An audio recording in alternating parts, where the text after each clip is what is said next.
2013. We do roll call. No, really? With,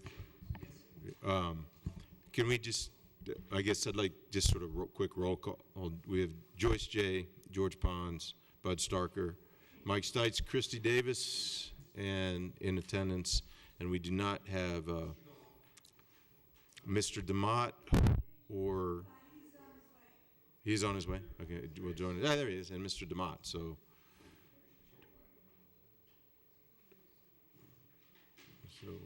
we're missing, the only one then we end up missing is Tracy Langworthy. So I guess we open with public comments. Everyone, and if we have anybody from the public that would like to speak this evening on any matter not on the agenda, or on the agenda, I'm sorry.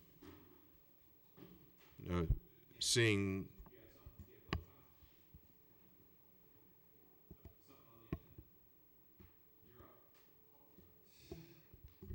I'm sorry.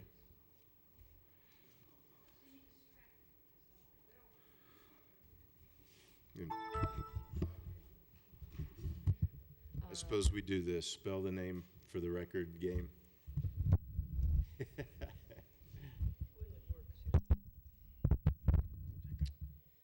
Nancy Snow, 11155 West 40th, and I'd like to talk to you just a couple minutes about the Northwest Area Plan.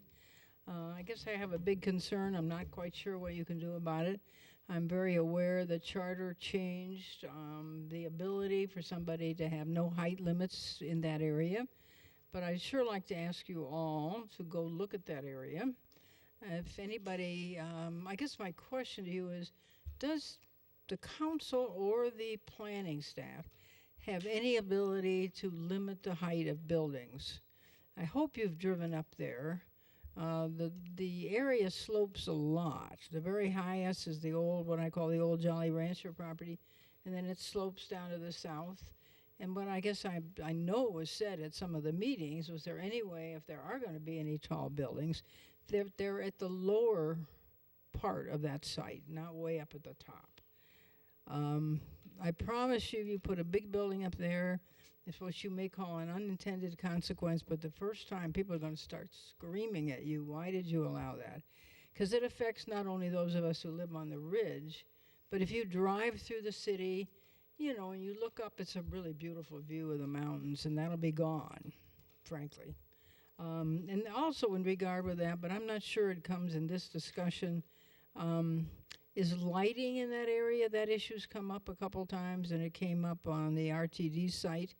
I guess I'm very worried that they will allow lights like they have in car lots on West 6th, which also would be very unfortunate. Obviously, I know you have to light it, but I hope you try to put some restrictions on it. Okay, secondly, I want to speak about the 3300 block of Ames and the city attorney's memo. I guess I'm sorry to see that, well, how can I put it? Mr. Dahl has done some research along with the city staff and come to the conclusion, which I find very unfortunate, that basically the owner of that property can do what was supposed to be not possible under the charter. Now, I understand he did some research. He said it, in his legal opinion, unless there's some way of proving how much land the guy claimed when he built that building, then he has to be able to use it again, which is unfortunate, to put it mildly. Now, I don't know if it'll affect any place else. The memo says it won't, but I can see some other places in the city where this will be a problem.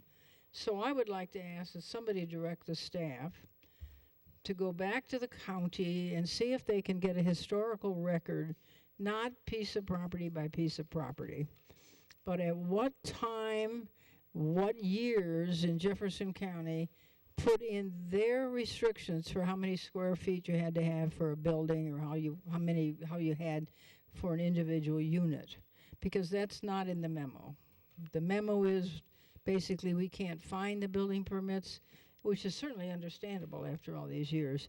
But I'm just worried that that will be used in a lot of other places in the city to make this city denser than I want it. And I know that every meeting you go to, I mean, people keep saying they don't want more rentals, but somehow, some way, we always seem to allow them. So thank you for your consideration.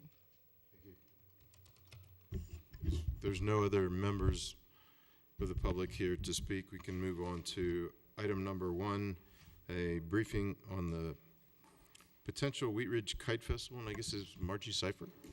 Thank you. I am Margie Cipher, and it's good to see all of you. We have prepared a business plan because we've been working on a kite festival, so I'd like to give each of you a copy, if I may.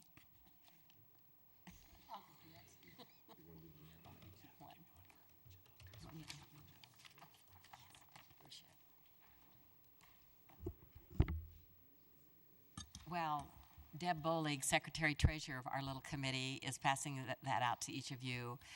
Just a little history. The first part of April, a few of us started talking about bringing back the Kite Festival to Wheat Ridge. Don Iafane had done one here for years, and for the last 7 years, he's taken his Kite Festival to Mother Cabrini Shrine because he has so many people that attend, like 300, and it's wonderful wind up there, and he serves, by the way, as a consultant or an advisor to our little committee. So when this first came up, a couple of weeks later, I saw in the paper that the Arvada Kite Festival was having its festival. So when I thought I would do this, I thought, it couldn't be too hard just to have 30 or 50 kids out there flying kites, right? And so I took my whole family, the grandkids and everyone, and we went to the Arvada Kite Festival, and it was one of the most amazing experiences that I've had.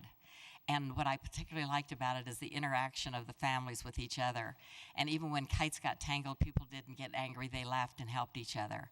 And it was just bumper to bumper people. And I asked a police officer, how many people do you think are here? Because at the moment, knowing from the Carnation Festival crowd count, I said to my daughter-in-law, it feels like there's about 2,000 people here right now.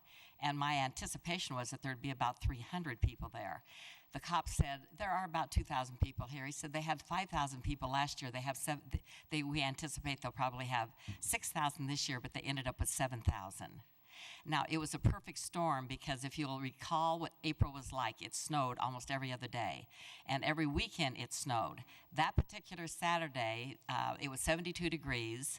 And by the way, it snowed like 6 or 8 inches the following day. So it was perfect, and people were suffering from cabin fever, and they wanted to get out, and they did. They came with their dogs, their lawn furniture, their kites, and a lot of people just sat around and watched, but a lot of people were flying, and the people right next to me were in their 70s, and they had been to the Kite Festival for the last several years.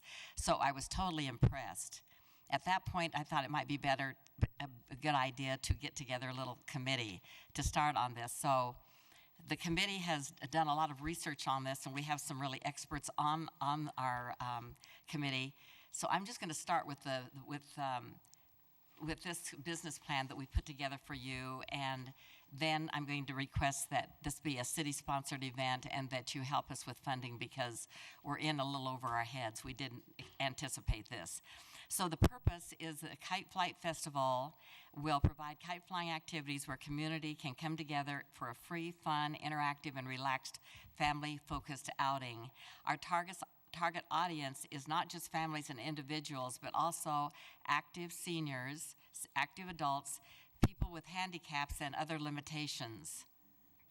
Our ultimate goal is to link neighbors, young and old, in an environment where they can have fun, enjoy other families living in Wheat Ridge, Edgewater. Edgewater is very supportive of this event and will be attending, Golden, South Arvada, and North Lakewood while flying kites, and to provide a safe environment where people can gather and use kites as a way to educate. Another of our goals is to use kites as a way to educate children as to history, science, and math. Deb here on our committee is a math teacher, and she wants to teach kids the trajectory and so that they can gain a knowledge of how to determine how high their kites are going along with other things. And we want to encourage art and outdoor exercise. So our mission statement is to create a positive experience for the community that results in fun, exercise, and an appreciation for the outdoors while flying kites. I'm the board member. I'm the chairperson of the board. Donald Nash is vice president, and he's master kite flyer. And the city of Arvada put on kite crafting classes to encourage art, and I took my grandkids and my daughter-in-law, and we went. And just by chance, Donald was standing there, and we just started visiting because the kids were just crafting. And I find out that he's an artist. He lives in the city of Wheat Ridge, and he is one of the originators of the Arvada Kite Festival. It was here in the very beginning, but because there was a charge for the room here in Wheat Ridge, they took the whole their little kite crafting group, and took them to Arvada, who welcomed them with open arms. And they have that kite festival because of Donnie Afonte and people like Donald Nash. Such a, oh well. Donald is a master kite flyer, and he's also a member of the Rocky Mountain Kite Association, who puts on demonstrations for audiences with all these amazing kites. If you're not into kites like I wasn't, you have no idea. Deb Bolig, Secretary Treasurer, I met her last year at the Carnation Festival as a volunteer. She is on the Cultural Commission. She helped with the Carnation Festival last year and this year. She's on this board, and she's on the Wheat Ridge Historical Society, and listen, she's an ultimate. She's an ultimate volunteer. Laura Poole is a media person. She's straight out of college with a degree in journalism, and she did the logo that you see on the front page, and she will be writing articles, promotional articles. So the first event that we have planned, and it's 6 weeks away, is on Saturday, October 5th. It will be held at Discovery Park from 2 to 4. And the main reason we're doing this test flight is to gauge what kind of participation this whole thing might garner for the April event in 2014. So our goal there is to recruit volunteers and to sell a few kites.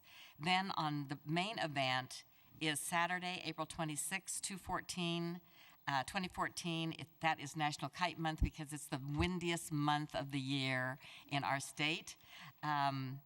And that would be the first annual Kite Fight Festival. That is a registered name, and it will be held at Anderson Park at 44th and Field Streets from late morning to late afternoon. Wind is always better in the afternoon, with a rain-snow date of the following Saturday. Joyce Manwaring has been working with us on this and has been very cooperative and helpful all along the way. Prior to the event, this has been approved by Parks and Rec. There will be kite crafting classes held at the rec center. Children will assemble, draw, paint their individual kite for prizes to be awarded at the festival. Each session will include an educational piece about the history of kiting and its relevance to Ben Franklin and electricity. These 1-hour classes also give citizens an opportunity to interact with each other, which is exactly what happened with Donald Nash and I. Let's see, the kite classes, you can see the price range there, and kids have to be accompanied by an adult in order to participate. We will have prepackaged ready-to-fly kites that will be sold at the April event, and we'll also have them at the October event. They're only between $4 and $6.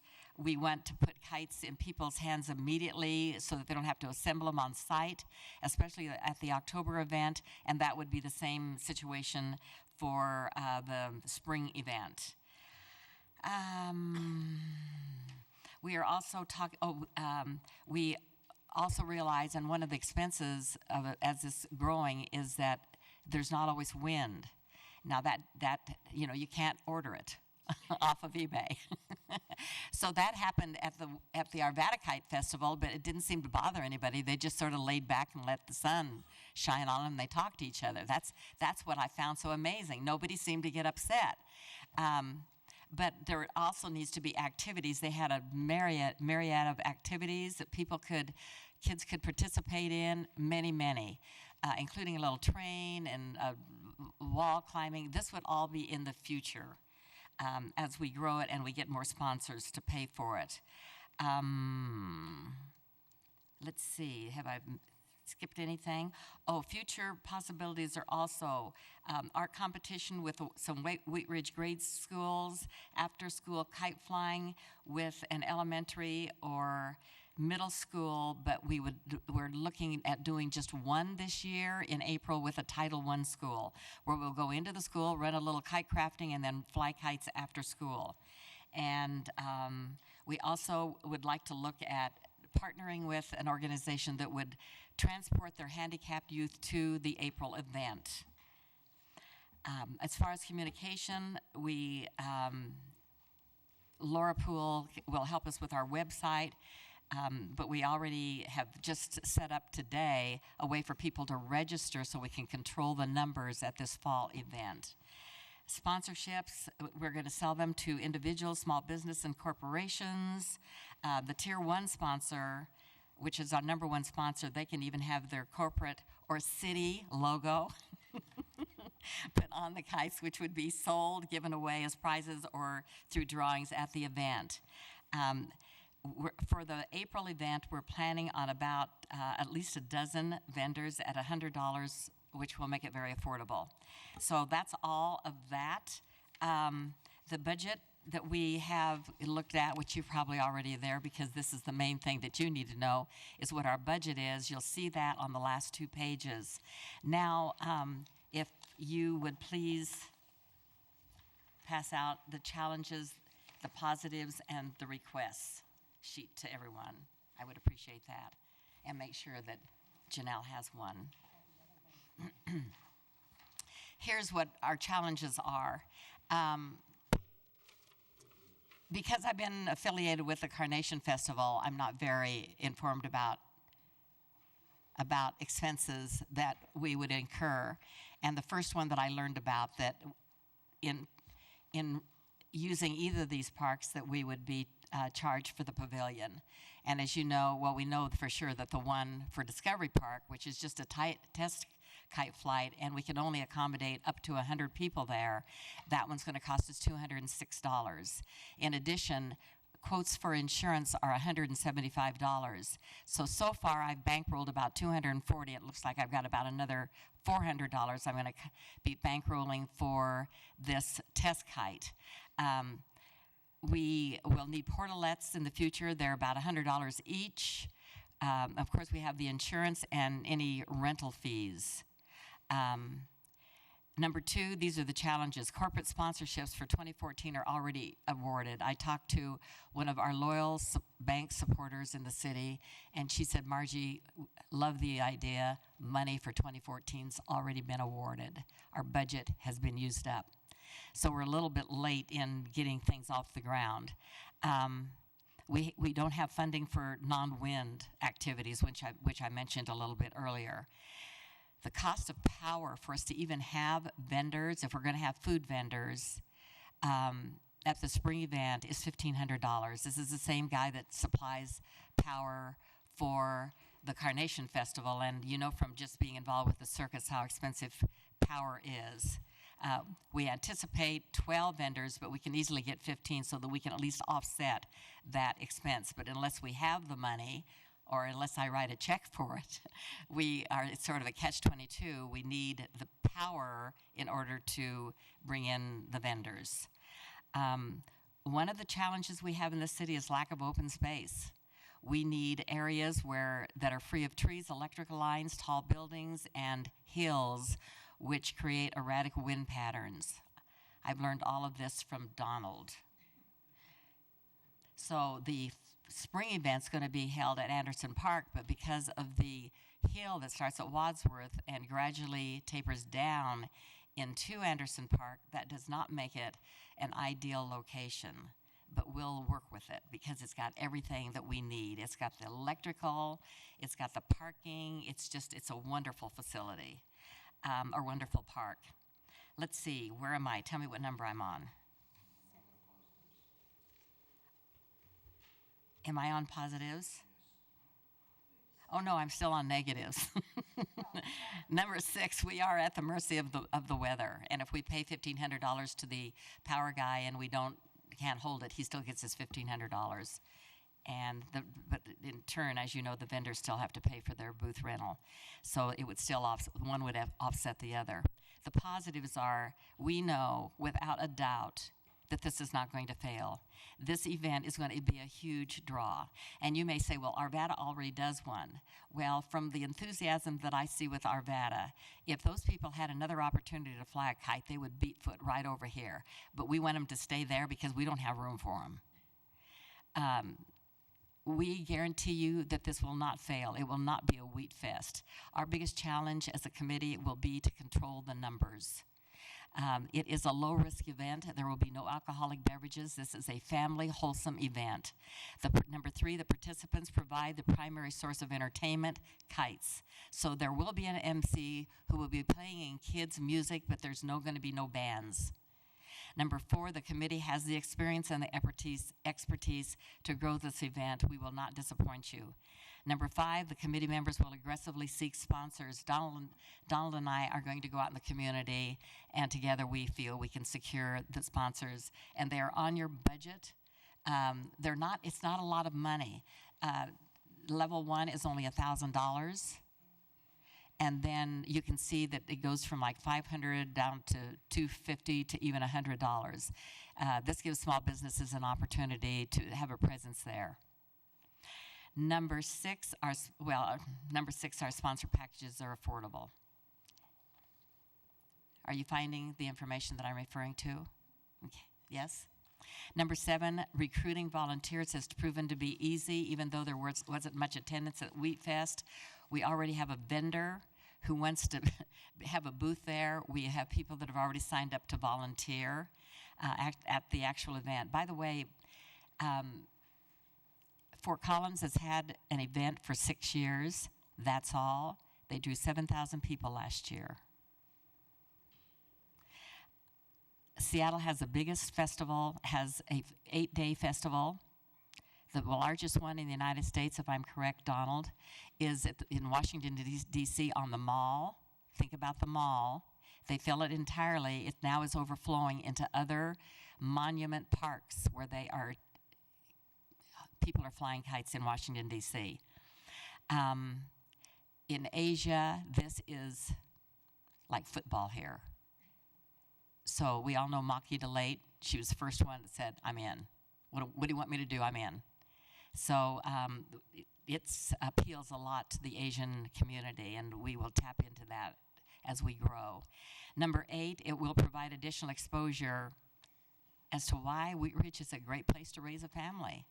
In the Neighborhood Gazette over the weekend, there was a dad that said his daughter said that if she had to live here as an adult, would she, in the city? And her response was no. Please. So it's reaching out to that age group. By the way, there were young guys, high school guys running in packs over at the Arvada Kite Festival. So the teenage boys were there in numbers. So here is our request. It's our understanding that you could, if you can afford us, we're cheap, provide some financial support. What we need from you is to waiver of any city rental fees, such as the pavilion, and we're not sure about us being included in maybe a liability policy that you have as the city, so that we don't have to put out over $400 for insurance for the April event. We're just guesstimating that amount at this point because we know for this fall event that it's $175. We've had 2 bids on insurance, $175 and $185 for the October event. So here's what we're requesting. You know, they say go big or go home. So what we're requesting is between $3,000 to $4,000, depending on the insurance costs for this year, which would be this year and, of course, to 2014. And we need in-kind services such as police, making sure that people don't get run over, any other in-kind services that would automatically go with any kind of festival.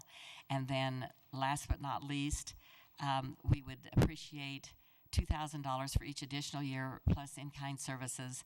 But our goal, and we feel we can do this, is to become self-sustaining.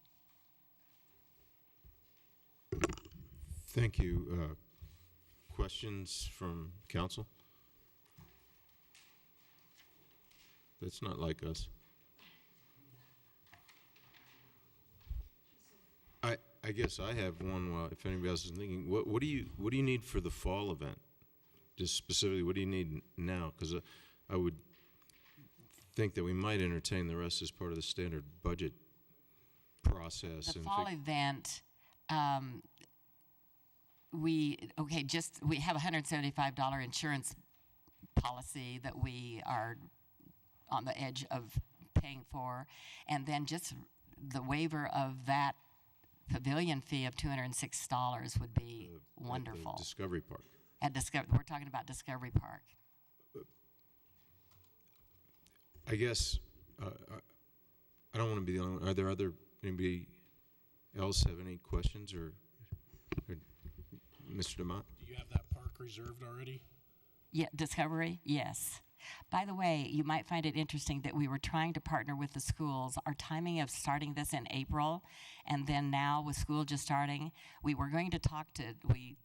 have attempted, as you know, to talk to them as school was closing, and then school started today. I had a call from Jeffco Schools that our contact person to help us get the event at that property is directly the school principals. So we will sit down with them later on to see if we decide if this gets too large and we want to do a fall event each year. We may next year in 2014 in the fall. The committee has to decide all this, but we could do it then off of West 38th, and it would be on the grassy area, of course, in front of Wheat Ridge 5 through 8, and then the field directly in back, and we'd also like to tie in with Stevens Elementary, and we would need to talk to Heather, but this is not a time, and we only have 6 weeks before the fall event, so it will be a discovery. You need to know what we're going to do because we're scared to death we'll have too many people come. Nice problem. We are going to set this up. We already have a website where it's called geniussignup.com, where we are only going to accept 50 people at a time for a 1-hour slot from 2 to 3, and then another 50 from 3 to 4 because that's all that park can accommodate. So it's very small. Mr. Patrick, Mr. Goff, what would be involved and how out of the norm would it be for us to waive fees for this event? If you want to make this a city-sponsored event, it's much easier for me to make those decisions to waive those types of fees. And then if it is a city-sponsored event, our insurance would cover this as a city event, so they wouldn't have to pay for. It shouldn't cost the city any additional premium. They just add it to our list of community events, and they would cover the events. So, and then any in-kind services, if we need to have the police department or public works out there, that's as long as you guys sponsor this as a city-sponsored event, I can release those resources. I think that answered my question because I know, Joyce, it's hard to waive fees, because I'm sure everybody comes to her and has a great project or a great get-together. So I think that answered my question as far as what kind of precedent we're setting by waiving fees, but I guess if it's a city-sponsored event. And it doesn't sound like a lot's needed for the 2013 event, but and something we can work on budget-wise, but I was also thinking, I know we have, our personal council funds and that type of thing that we could always look towards putting some monies there too if we needed. I guess I would ask if there's anybody that wants to offer a consensus to make this at least the fall one. Is there? Yeah, I would like to offer. It's a tremendous idea. Events are something that we've wanted to do more of. This is multi-generational, which I particularly like. We can get all ages involved in it. So I would move that we... specific to the fall event at this time? Or? Exactly. Okay. So is there anyone who objects to a consensus to make the fall event a city-sponsored event? Seeing no, so we can, I guess that would be the consensus, would be that we will sponsor the fall event. Does anyone want to start? Mr. Pond? I mean, actually, so I think that's great, and I think this is great. I do have more questions as we move into looking at this as part of the 2014 budget cycle, and I won't be exhaustive with these questions right now, but they're going to be along the lines, first of all, about what does it mean for us for it to be a city-sponsored event on an ongoing basis, and how that kind of how that's represented in a relationship between the city and an LLC specifically that's running, at least on paper, for profit. And I'm sure again, I don't know if I need the answers right now, but as we move into the budget cycle, these are things that I would have questions about, including, of course, how we would enter into an agreement where if you were as wildly successful as you hope to be, and say that you might, that maybe the short-term or even the long-term funding doesn't seem like it would actually be necessary if you hit your stride, so that we would at least have a discussion as to how we would ease out of it, even it's theoretically even in the first year, if it all went well. So I support having it come back to us as a part of the budget proposal, especially if it has a little bit more information, or maybe if I could clarify my questions via email or something else like that.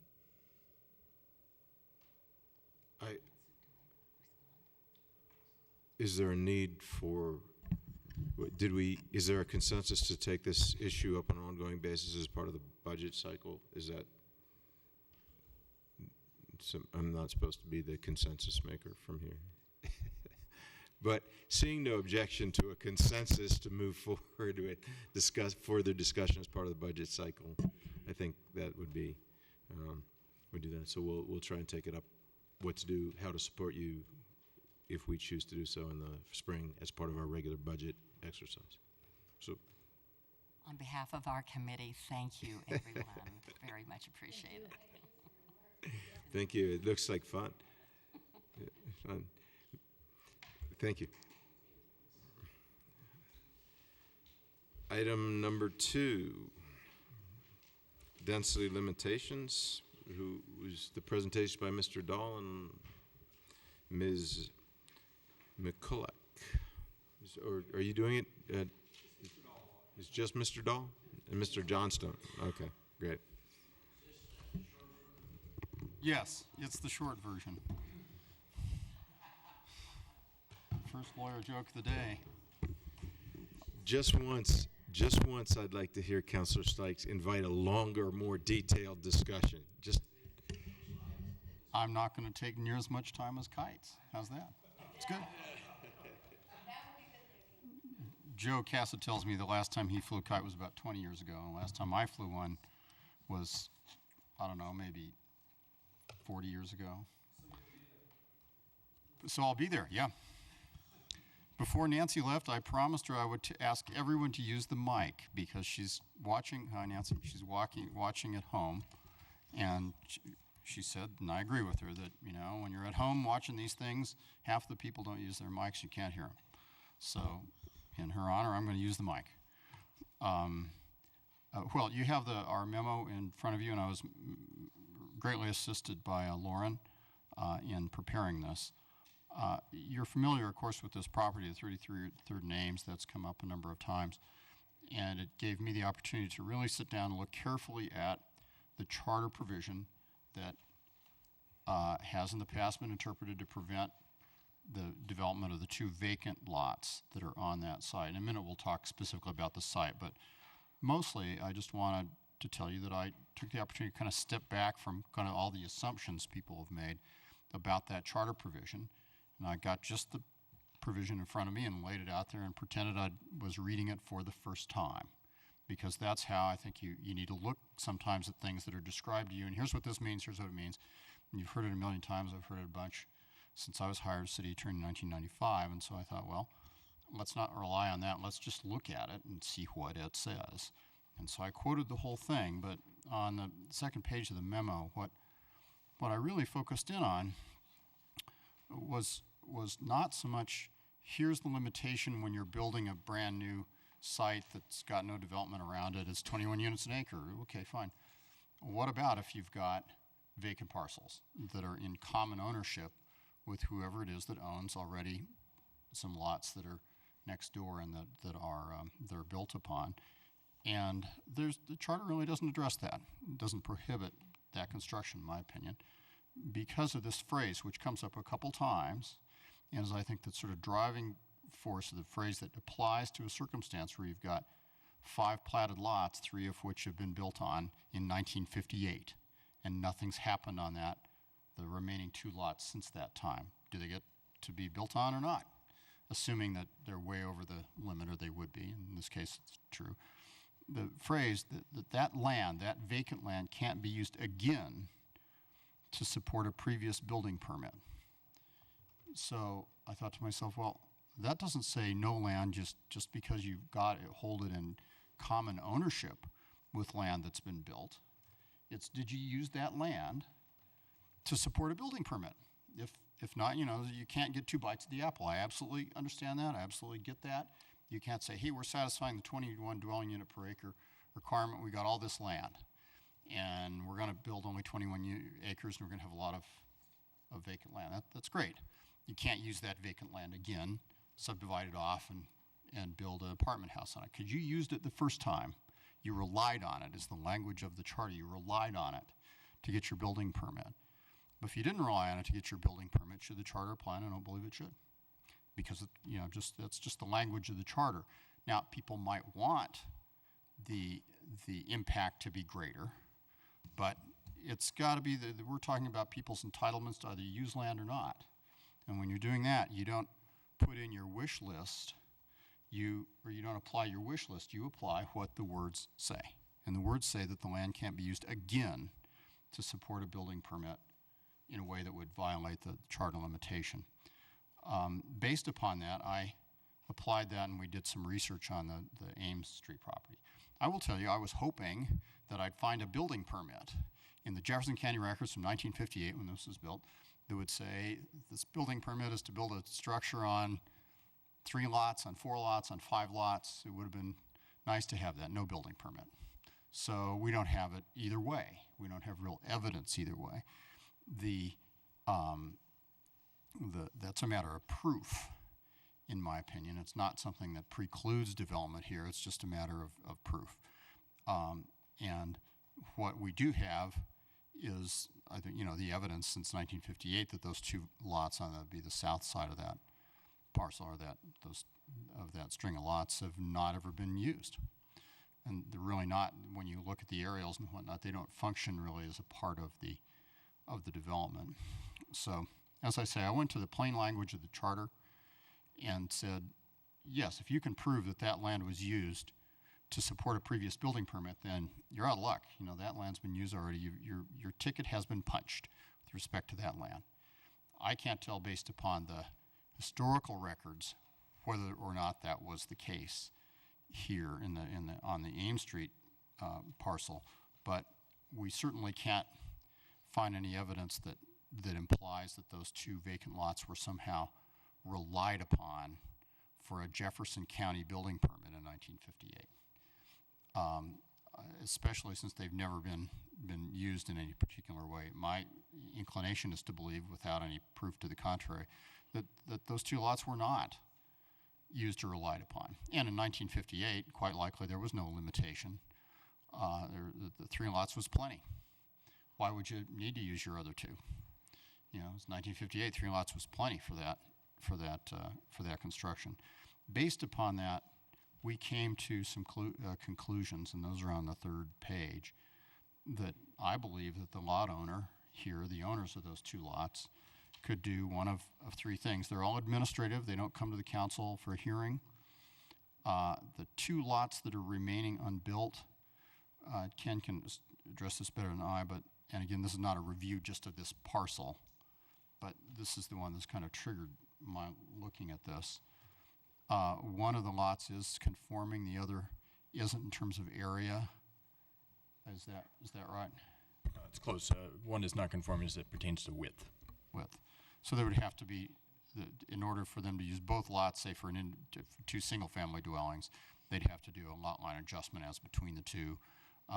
You could consolidate the 2 and do a duplex You could consolidate them and do a multifamily, but the density be 12 units per acre, and I'm not sure how many units you'd get out of door number 3. Probably not very many. Yeah, I'd have to do the math. I think it's in the neighborhood of 5.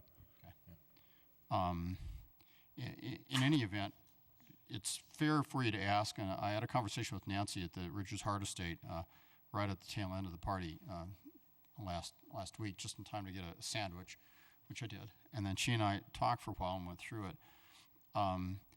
And our review is this is probably a pretty unique parcel. And you look at the bottom page, like the third page of my memo, I'm not sure there are really any other parcels that match up with this list of bullet conditions or multiple platted parcels under common ownership. Because if they aren't, and I've got a couple lots that just happen to be next door to an apartment building, those lots are unbuilt, yeah, I can build on it, whatever the current zoning allows.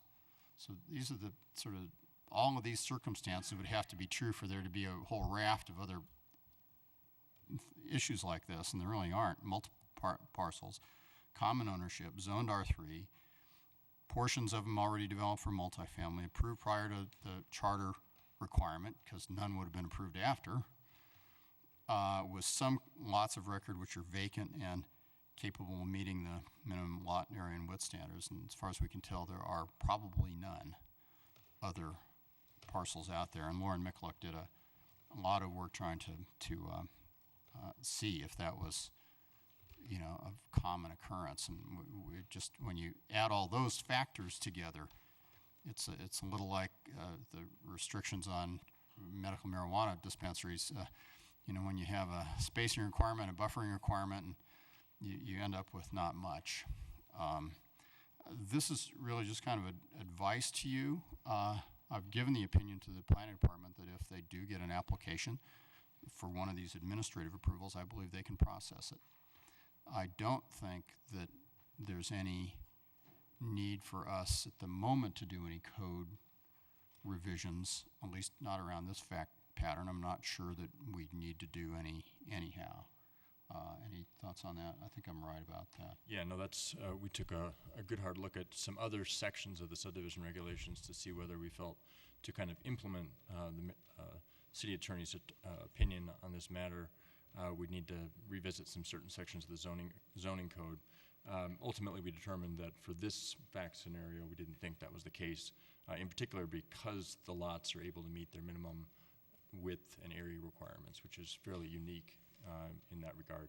A lot of times where you see these platted lots that are built across property lines, you'll be left with one very small lot, like a lot from the turn of the century that was 25 feet wide, which clearly doesn't meet minimum width requirements under current zoning. So this is unique in that regard. And I took my best paralegal that does records research better than me and sent her here to the city to look at all their files, and then out to Jefferson County to look at everything they possibly would have. And it's not surprising, 1958, it's 50 some odd years later, and they just don't have much. But whatever they had on this, she got, and it didn't shed the kind of light I would have preferred, but neither did it shed any negative light going the other way, that this was somehow contemplated to be a 5-lot apartment house development. It was really built as a 3-lot apartment house development. And that's the story. It's kind of an update. It's quite likely that if the LFIGs want to come in and apply for one of these administrative approvals, we'll process that. To the extent there are neighbors that would challenge that, the courts are open and available to them, but the case that would have to be brought is, show the proof that this was relied upon for a building permit. And there isn't any of that. I've looked pretty carefully. So. Thank you. Any questions or comments from council? Staff, I gather, is not asking for any direction of any kind? Okay. Great. Thank you very much. Thank you. Oh, I'm sorry. So lot 10 is 50 feet wide, so that is it not enough width or not enough area? Not enough width, but but there's enough width between the two that they can create 2 lots as one of the options, and they both meet the width and the area requirement. That would be the lot line adjustment, where you're shifting that common property line between lot 10 and 11. Would you vacate that property line? That's another option. So a second option is that they combine the 2 lots, also administrative, as a consolidation plat. So and then they could build either a duplex or a multifamily structure. On one lot. But if you had the lot line there, you couldn't build over the lot line, right? Correct. And then if you were to consolidate those 2 lots, 10 and 11, and have a parcel that's, what is that, 125 by 143 or something like that? How many units could you construct on that? I could do the math. You're required to have 3,600 square feet of lot area per dwelling unit in this zoning district. So, if it's 140 by, you had the numbers there, Mr. Starker. 120 by 143. 125 by 143. I can't do the math, be honest with you. So did you say there was about 5 units at most? Isn't that what you said earlier? Can you divide that by 3,600? 17. 5 times. 3 times 6 would be 18. 17 what? It's 5 times. It's It's about 5, 4.96. So we'd have to do a little better math to determine whether it's 4 or 5. 4 or 5, okay. And then those would be subject to whatever regulations you have on multifamily developments in R3 zone districts. Right, so setbacks, minimum setbacks, lot height coverage, limitations, parking requirements, off-street parking screening, requirements, and all those things. building height, yep. And actually, those are subject to, if it were a multifamily structure, those are also subject to the architectural and site design manual, so they're actually architectural standards as well. Okay. That wouldn't apply, the architectural standards wouldn't apply if it's a single family or a 2-family. Thank you. Further comments, questions that I missed? I guess now we're done. I'm sorry, but I did not see you indicating. I got you late. Okay, Thanks a lot. thank you. Next item on the agenda is the Northwest sub-area plan update. And I'm assuming Mr. Johnstone will It be- is me, and I'm really kind of here to answer questions that you might have. We've briefed you on this a couple times along the way in terms of what we're characterizing, I think, accurately as a fairly minor update to the Northwest Sub-Area Plan, which was originally adopted back in 2006. Really not proposing a lot of substantive changes. A lot of it just pertains to the fact that a number of things have happened in the intervening 7 years. And yes, it's been 7 years, which kind of seems surprising. But we've adopted we amended the charter to allow greater height and density. That's not reflected in the 2006 plan. RTD finalized their environmental impact statement and finalized the location for the station and the parking. We adopted a metro district. We got a grant from the EPA to identify some creative ways to fund infrastructure. We've adopted some new economic development incentives. So a lot of these things just aren't reflected in terms of that being a kind of a one-stop shop document for someone being able to look at that sub-area plan and say, this is all the applicable information that's of interest to me as it pertains to this area, and whether I might want to invest in this area or I might want to purchase property or develop something. So to a large extent, it's just housekeeping and not a lot of substantive changes. The only, I guess, substantive change that I would suggest is as it pertains to the land use map. We've identified a couple additional properties south of the tracks and to the west that are within that kind of traditional quarter-mile walking distance of the station. And we think these two, based on current underutilization to some extent, should the property owners wish at some point in the future, would be good sites for redevelopment with that higher density mixed-use development that we're proposing around the station. RTD has also accommodated the bike ped bridge that would potentially be installed from the station across the tracks, which again would make those sites more accessible to the station. But the city, in partnership with RTD, as part of the Gold Line work that's being done currently, is also upgrading the pedestrian improvements as they cross the railroad tracks at Tabor, as well as adding bike lanes and sidewalks. So even without that bike ped bridge, which is an expensive undertaking, frankly, there's going to be much better bike ped access to the station to the south of the tracks via Tabor Street. And the safety control that'll be there as part of the upgrades to the tracks that are being made by RTD. The only other kind of minor change is we changed the designation of mixed use to take that mixed use designation to the south side of the tracks as well, just to be more permissive and more flexible. We still think the south side of the tracks may be more appropriate for less housing and maybe more employment-based land uses, but mixed use could also be appropriate in that mix. So that was just a little more flexible. Still propose that we transition out from a density standpoint to the residential neighborhoods to the north and to the east, and also take advantage of the commercial opportunities and the retail opportunities as we transition to the west out to Ward Road with the higher traffic volumes that you see on that street. So that is my quick update, and again, be glad to answer questions. In terms of schedule, we are hoping to get this before the Planning Commission in September for a public hearing, and before City Council in October for a public hearing if we can. So looking for your direction to move forward with that formal public hearing process. Ms. J. It was very interesting to read all of the plans, and I have to compliment the city and the staff for a certain amount of thoroughness in planning this, as far as the use of the roadways and the stormwater. I mean, you've really considered very many things that I was really pleased to see, as well as the bicycling and the bridge. The question, if there's any that I have, is that which is I realize that most of this land is owned by private. We don't own the land, obviously. What I get from this is that the planning is in place should development occur.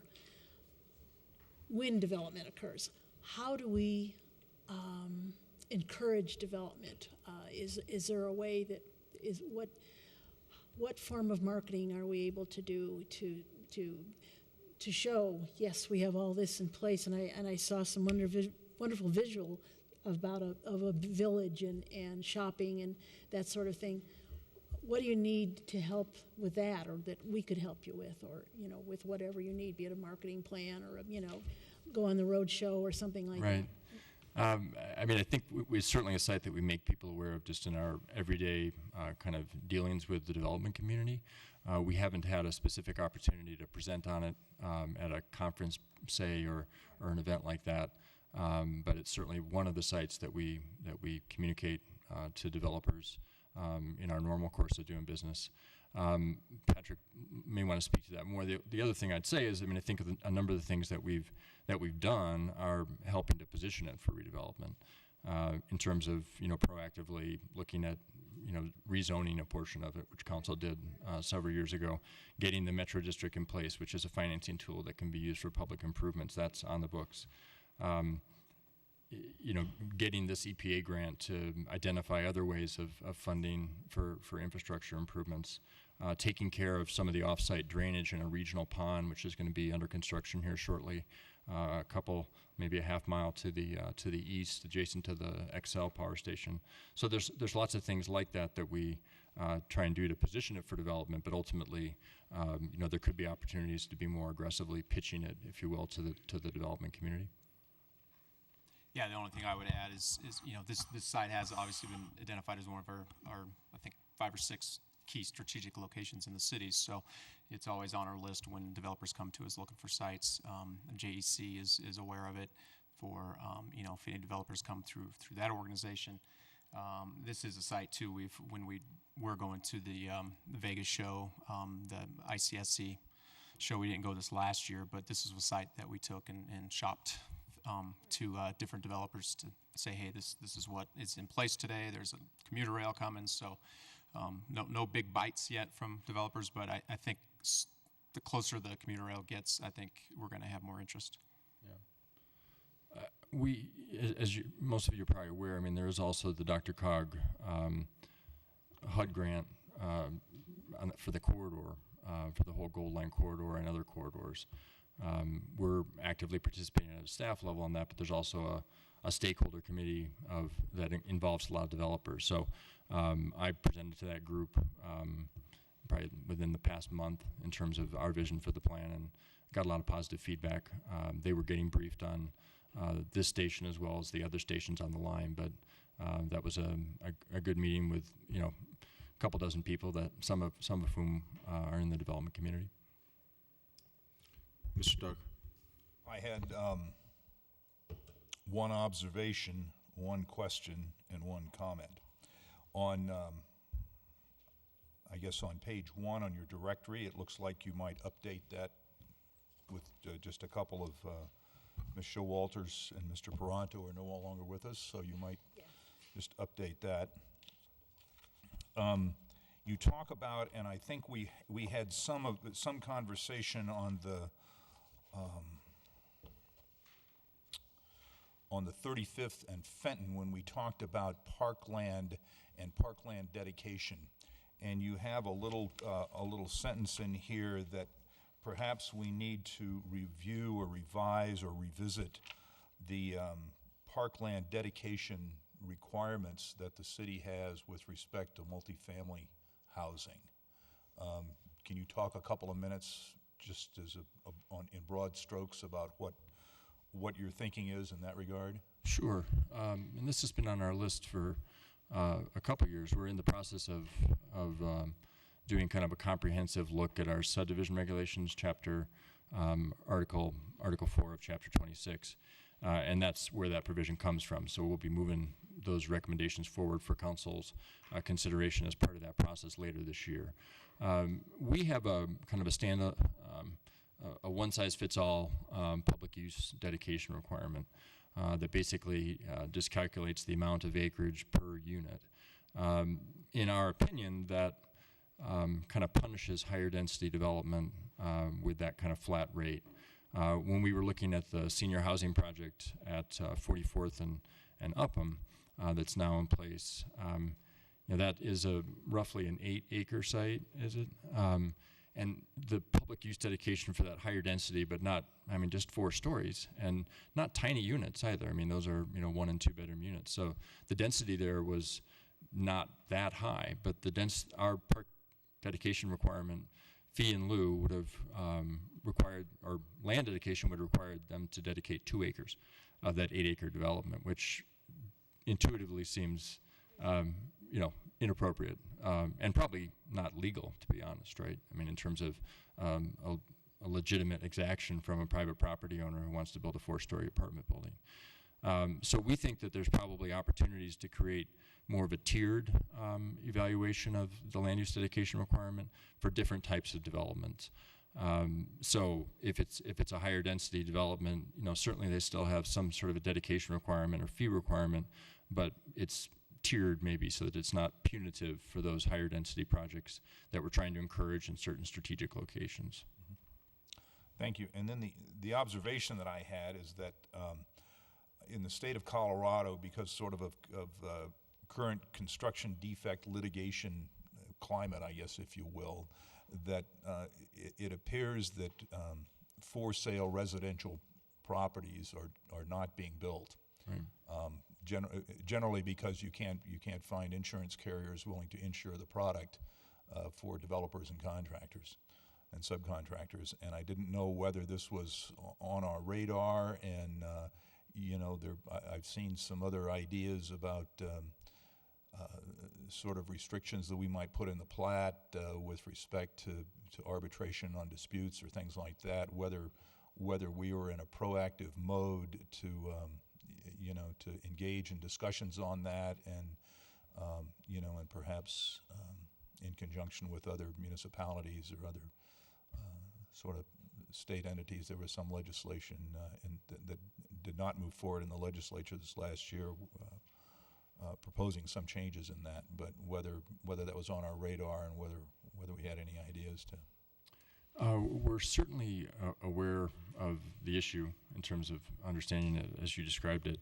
And I know that Councilmember Reithart had forwarded us some plat language restrictions several months ago that Arvada was using or thinking about using. Those were a template. The discussion came up at the Metro Mayor's Caucus when I was there in March maybe, and it was presented by a developer COBOL as a potential means of guiding construction defect disputes. But the sample they had drafted was for Arvada, as I recall. And but I don't think it was, I'm unaware if it was actually moving forward, but it was sort of a template, a discussion idea that was being contemplated, and seemed reasonable to me to try and create a mechanism, because the legal process has become sort of extortionary in terms of this, and to create a vehicle, a resolution vehicle for construction defects dispute that was less litigious in its nature. I think Douglas County has had some discussions and maybe some movement on that issue also. Yeah, and we originally, we briefly discussed it with legal, and I think it's something, though, we didn't come back to and bring to council, so we'll put that back on our list to Thank you. Investigate. Thank you. More questions or comments? Yeah, Ms. Davis? So I have a question, and it might be in here, but I can't find it, or it might be in another document. So when it does come to site, kind of the site plane, you know, so we don't have some monster covering up the view of the mountains, did we, I mean, in here it says, you know, 5 to 7 story buildings. Did we set a site plane limit as far as? We did. So we developed in 2010 the new mixed-use zoning districts and put those on the books citywide. Okay. We did one specifically in our mind for this area called mixed-use commercial TOD, transit-oriented development. It allows by right 6-story construction with incentives for doing mixed use. So if you actually do a mix of uses vertically in a building, you can go up to 8 stories. Now, having said that, there's also a series of design standards that also are required to be met when it comes to building heights adjacent to residential. Within 150 feet of single-family residential, you're required to step it down to 4 stories. Anytime you're adjacent to existing residential, there are the upper floor setbacks. So for every above 2 stories, the 3rd story would have to go back 5 feet, the 4th 5 feet, et cetera. And then there's a landscape requirement between residential uses. I'm not as much like those requirements as much as just my view. You know, I used to be able, you know, kind of discussing the whole view of, you know, I used to be able to see the mountains, and now they just set up this big complex, and now I can't see them type of thing. So not necessarily right next to them, but I mean, I do agree that there's got to be some height to them, but we don't have a specific view plane ordinance on the books, so that isn't something that we've used here. yeah, that's kind of the view plane was Right. more. I mean, it's just funny personal thing is St. Joe's went from 11-story hospital, and now they can only build like 6 because of a view plane ordinance type of thing. So I just didn't know if we had something similar. We don't currently. Okay.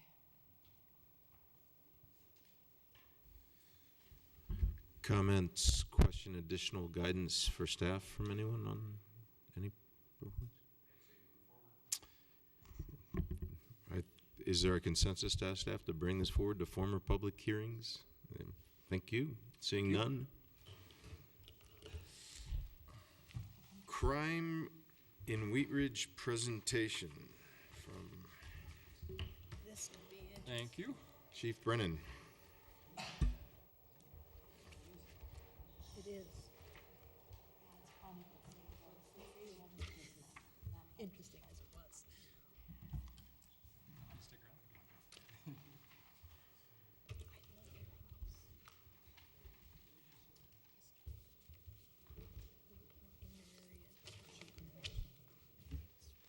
Good evening.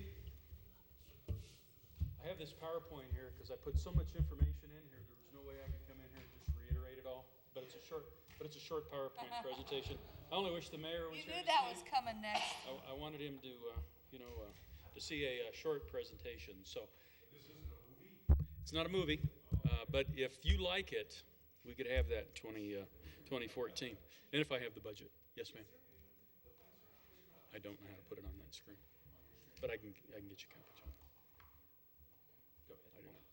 So let me jump into this. I've given you in your packet a staff report on two issues. One is crime, and the other is police staffing. So you remember about a year and a half ago, and I've done this a couple of times. I've come in and given council just sort of an update on crime, what we're trying to do in the police department to address it, just to keep you current on, trends and patterns and issues that I see as pertains to crime, quality of life, and traffic kinds of things.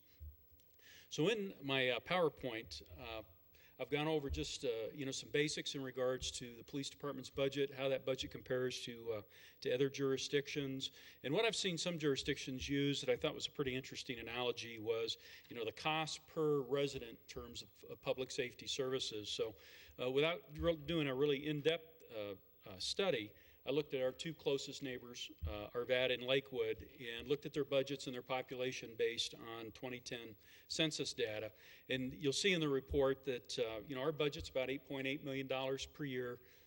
92% of that budget goes to people. That's sort of pretty lean when it comes to the other kinds of services. That's not unusual.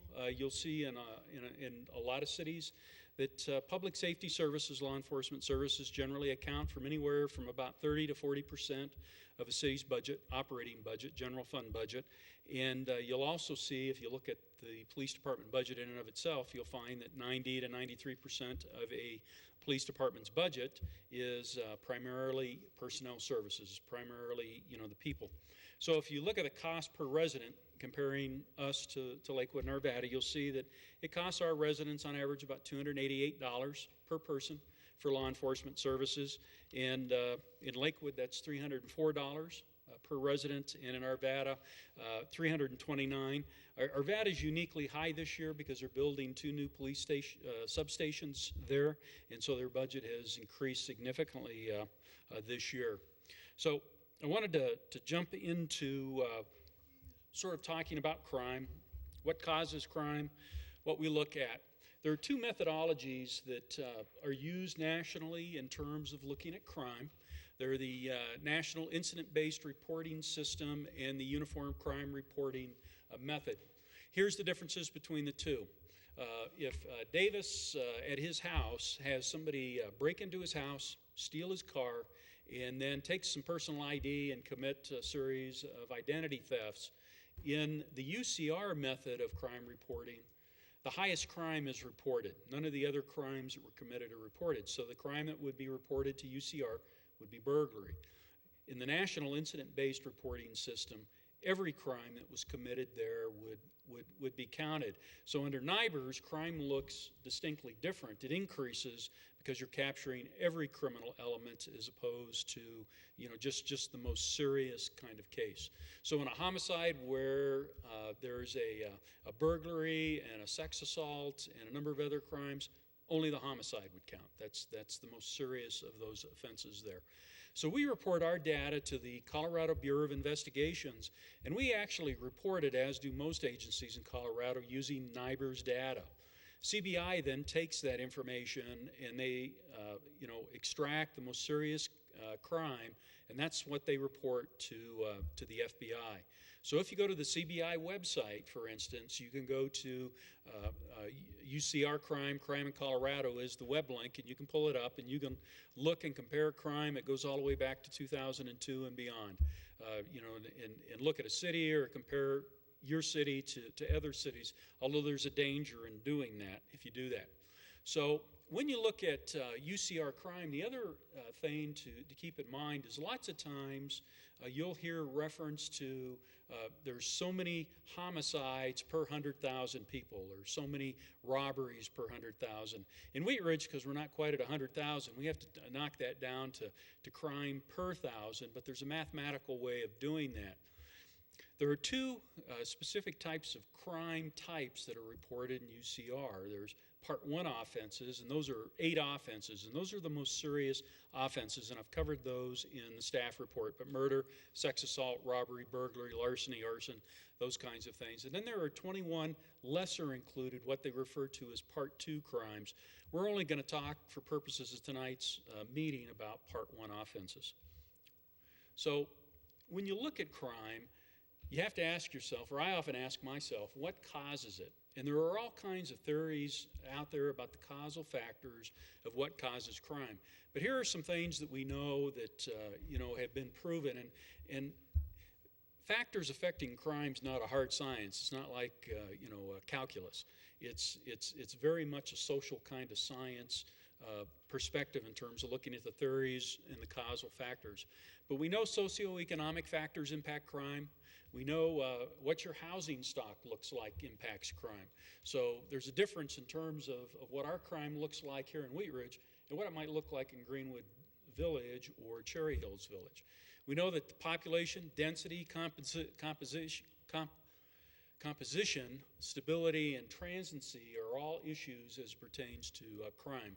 Family conditions impact crime. Cultural factors, which aren't as critical in our jurisdiction as they are in other jurisdictions, but jurisdictions that have lots of immigrant groups that live in their communities have different kinds of crime problems and different types of crime reporting problems. Modes of transportation, having I-70 run through our community, having Wadsworth Boulevard, second busiest state highway, run through our community, all adds to some of the factors that take place when you look at crime. Criminals don't wake up in the morning or in the evening and say, let's go to Wheat Ridge and commit a crime. They're really looking for targets of opportunity. They're looking, for victims that meet a certain criteria that they're looking for. They look for locations, businesses, residential areas, commercial areas, where they know that they can probably, the chances of committing a crime and getting away work out best for them. Climate, it can impact crime. It certainly impacts the kind of crime we see here throughout the year. But if you live in a really warm climate where, it's nice, 90% of the year, you're probably going to have a little higher crime rate than you are in areas like Colorado where you have a winter and it's colder. But we see different kinds of crimes during those times of the year. Education, the higher educated your community is, generally the less crime that you'll see in your community. And your demographics, what's your composition of people that live in your community? How many young people do you have live in your community versus older people that live in your community? Interested in dynamics at both ends. People under the age of 25, particularly males, are most likely the ones that are going to commit crimes. At the other end, with seniors, we see that they're more often victimized, particularly with economic crimes and scams than, somebody that's middle-aged that might recognize a scam when they see it. So all of those things impact crime, but you can't point to any one of them and say, here's why we have crime.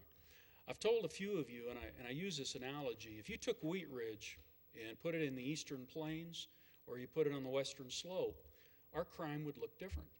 But we're impacted primarily because we're an inner ring suburb.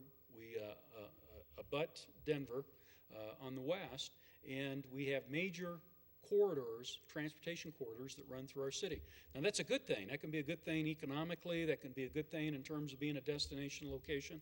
But it also presents some unique challenges when it comes to the crime that we see in our community. So what I did is I gave you a graph in my staff report to you, but I took that and I put it in a graph form instead of a chart form. But I've listed all of the UCR types that we've reported out in terms of looking at different aspects. And what I did was I showed you at the far right, or the far left of each of those charts, I'm showing you what the 2002 statistics were. So I'm giving you three snapshots. We're trying to give three snapshots here. The first is, what did crime look like in Wheat Ridge 10 years ago? And where were we 10 years ago from a UCR perspective?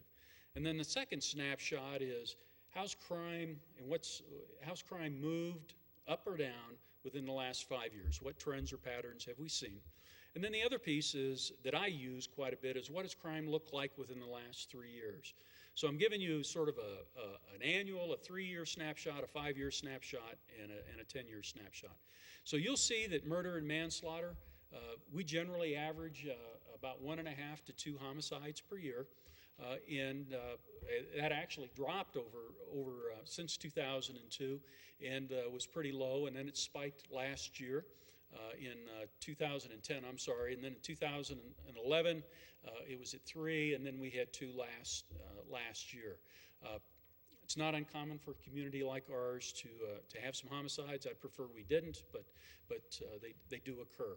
The forcible rape, you'll see, forcible rape is based on a unique definition that the FBI has. You may remember within the last year the FBI changed that. There was a lot of national debate about that.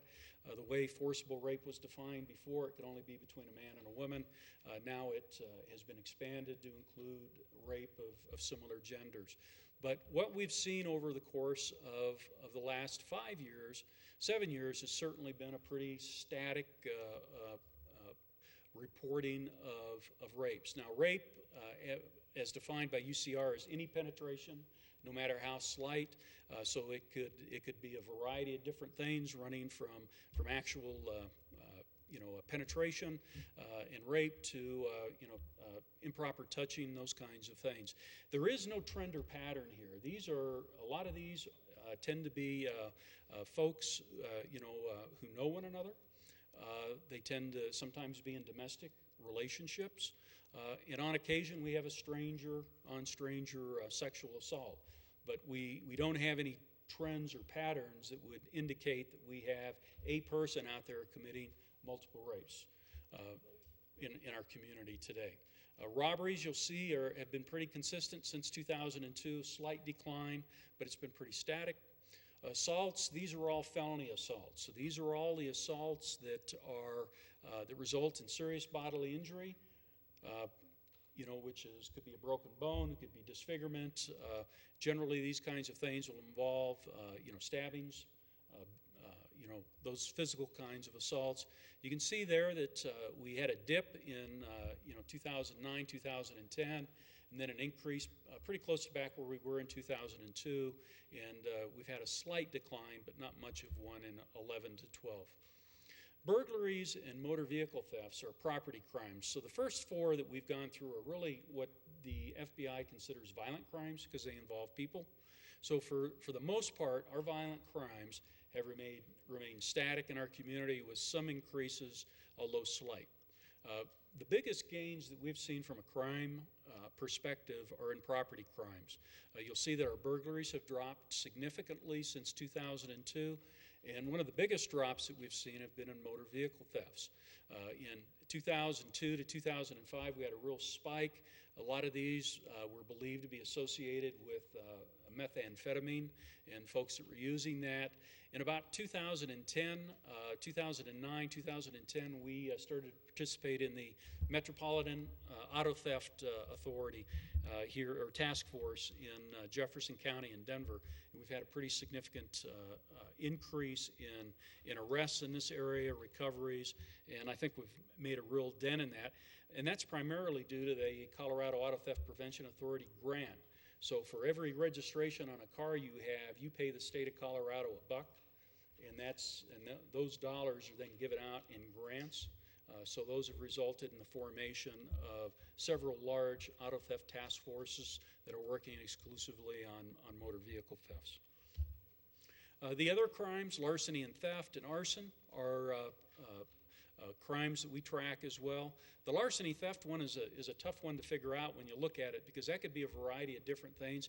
It generally tends to be felony thefts, and it can also be embezzlement. It can also be felony frauds, felony forgeries that are all lumped together in a definition called larceny theft. Arsons are pretty self-explanatory. We average a little less than 15 a year. And that could be anything from somebody intentionally setting a property on fire to somebody that accidentally starts a brush fire, grass fire. Lots of times those, we'll run across juveniles who are out messing around and they start a fire with fireworks or something. That could be classified as an arson. And then the bottom chart just shows you the total number of offenses. So these are what they call the UCR Part 1 Crime Index. And it's just simply adding together all of the crimes that happen in all of these areas to come up with a total number of offenses. So you can see that from 2005, our total number of offenses have declined. And I think that there are a lot of reasons for that, not just what we're doing in the police department, but I think the economy has an impact on that. And the lower number of juveniles population from a percentage perspective has had a pretty positive impact on it. But there's nobody out there that can point their finger at one thing and say this is why crime is lower. Nor can anybody explain why violent crime has remained fairly static or is increasing in some larger communities. So here's a comparison of how Wheat Ridge looks to other jurisdictions that surround us. Again, what crime analysts will tell you, what the FBI will tell you is don't compare yourself to other communities because there's so many things that can impact crime in one community versus another. But I think it's a pretty helpful sort of benchmark or reference point to look at and say, well, how do we compare against other people? Are we doing the right things? Do we have crime that looks different in our community than the crime that's occurring in other communities? So the chart at the far left shows you population. The chart in the middle shows you the total crime indexes. And then the chart at the far right shows you the crime rate per 1,000 population. So let's use this as an example. Denver has a population of just over 600,000 people according to the 2010 census. They have a total crime index. All of their reported crimes, Part 1 crimes, are a little over 30,000. You simply take and divide your 600,000 into the 30,000 index, and then you times that by 1,000, and you come up with a crime index rate. So here's what this means per 1,000. In the community of Denver, per 1,000 people, 50 out of 1,000 people will likely have a Part 1 offense committed against them. So I could look at homicides, I could look at burglaries individually and figure out a rate there. I didn't for the purposes of this slide. In Lakewood, that's right about 70. In Inglewood, in Lakewood, it's just over 60. In Inglewood, it's just over 70. And then you can just follow the chart there. And you'll see that in Wheat Ridge, our crime index is just right over 50. It's almost 51 Part 1 offenses per 1,000 people. So there's 51 people out of 1,000. They're going to have something happen to them that would fit one of these Part 1 crime indexes. So that's how one way that we use of looking at crime. The other way that we use in terms of looking at crime is to look at crime trends and crime statistics. So included in your staff report is a monthly report that is run by the police department that lists a lot of different crimes and crime classifications and DUIs, traffic accidents, all of those things. So I can, on a monthly basis, look at what's going on in the city and determine if we need to do any directed enforcement efforts or we need to look at crime or trends or patterns in a different way. So the chart on the far left shows you violent crime. These are the person's crimes. These are UCR crimes. And so you can see that homicides barely make a dent in terms of that graph because we don't have a lot. The most we've ever had is 3. Attempt homicides are the next chart. A lot of attempts aren't counted in UCR statistics. It's the first most serious crime.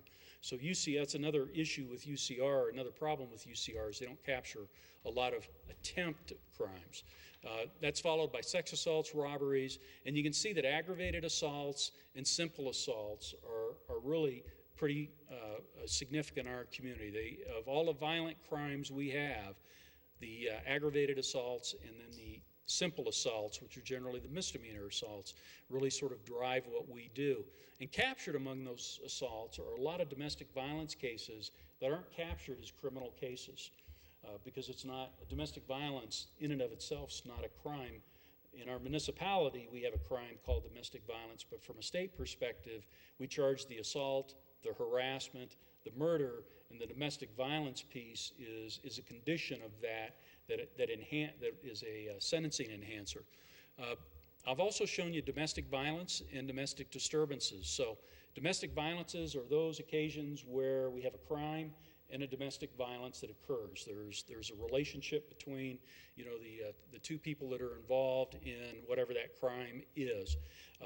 The domestic disturbance are those cases where we're called to where there may be an argument but no crime has occurred, but it's still considered a domestic violence disturbance. And I show you this chart because this drives a lot of what we do on a day-to-day basis in terms of the calls for service that we have. These kinds of calls generally require 2 or more officers to respond to them, to bring some sense of calmness or peace to the situation to determine if a crime's occurred or not. And if a crime's occurred, then we have mandatory arrest laws that are in place. So they're much more complicated kinds of cases in terms of officer involvement than just responding to take a burglary report. If there has been a crime committed, that means somebody's getting arrested, that means there's a protection order, that's issued, and somebody's taken to jail, to bond out or see a judge the next day.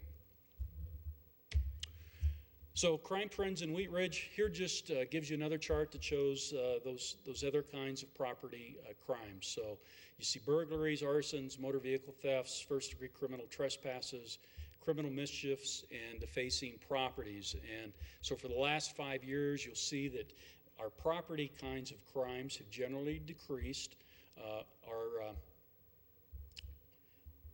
Our defacing property, criminal mischief calls, those are the ones that generally capture the graffiti. Those have dropped off. You'll see in 2011 they were pretty high, the defacing property. I can't give you a reason why it dropped off last year, other than if it was occurring, it wasn't reported to us. But we've got a pretty good program in place here in this city in terms of addressing graffiti. So I think that over the years we've had a pretty positive impact in regards to dealing with those kinds of crimes. Here are some other social harms tried to capture. You'll see drugs as the predominant one in there. Those are drug arrests that are either made by our street officers or by the West Metro Drug Task Force. The gambling and prostitution. We had some gambling arrests in 07 and 08, and then again in 11 and 12. But the prostitution arrests you'll see are starting to increase, and I think that's as a result of the grant position that we've got and received and more work that we've been able to do in that particular area. DUIs you'll see kind of dropped in 09 and 10. There's been more grant dollars applied to that, so we've been able to do more enforcement on that, but we're also starting to see a lot more DUIDs. That's driving under the influence of drugs. Those cases tend to take longer. They're much more difficult to prove, and they always involve a drug screen as opposed to a breath test, which just takes longer to get done. So we're watching that. We do have an officer who's going to a drug recognition expert training class later this month. That's an 80-hour class, and they have to be certified annually on that, and we're going to try to get a second one.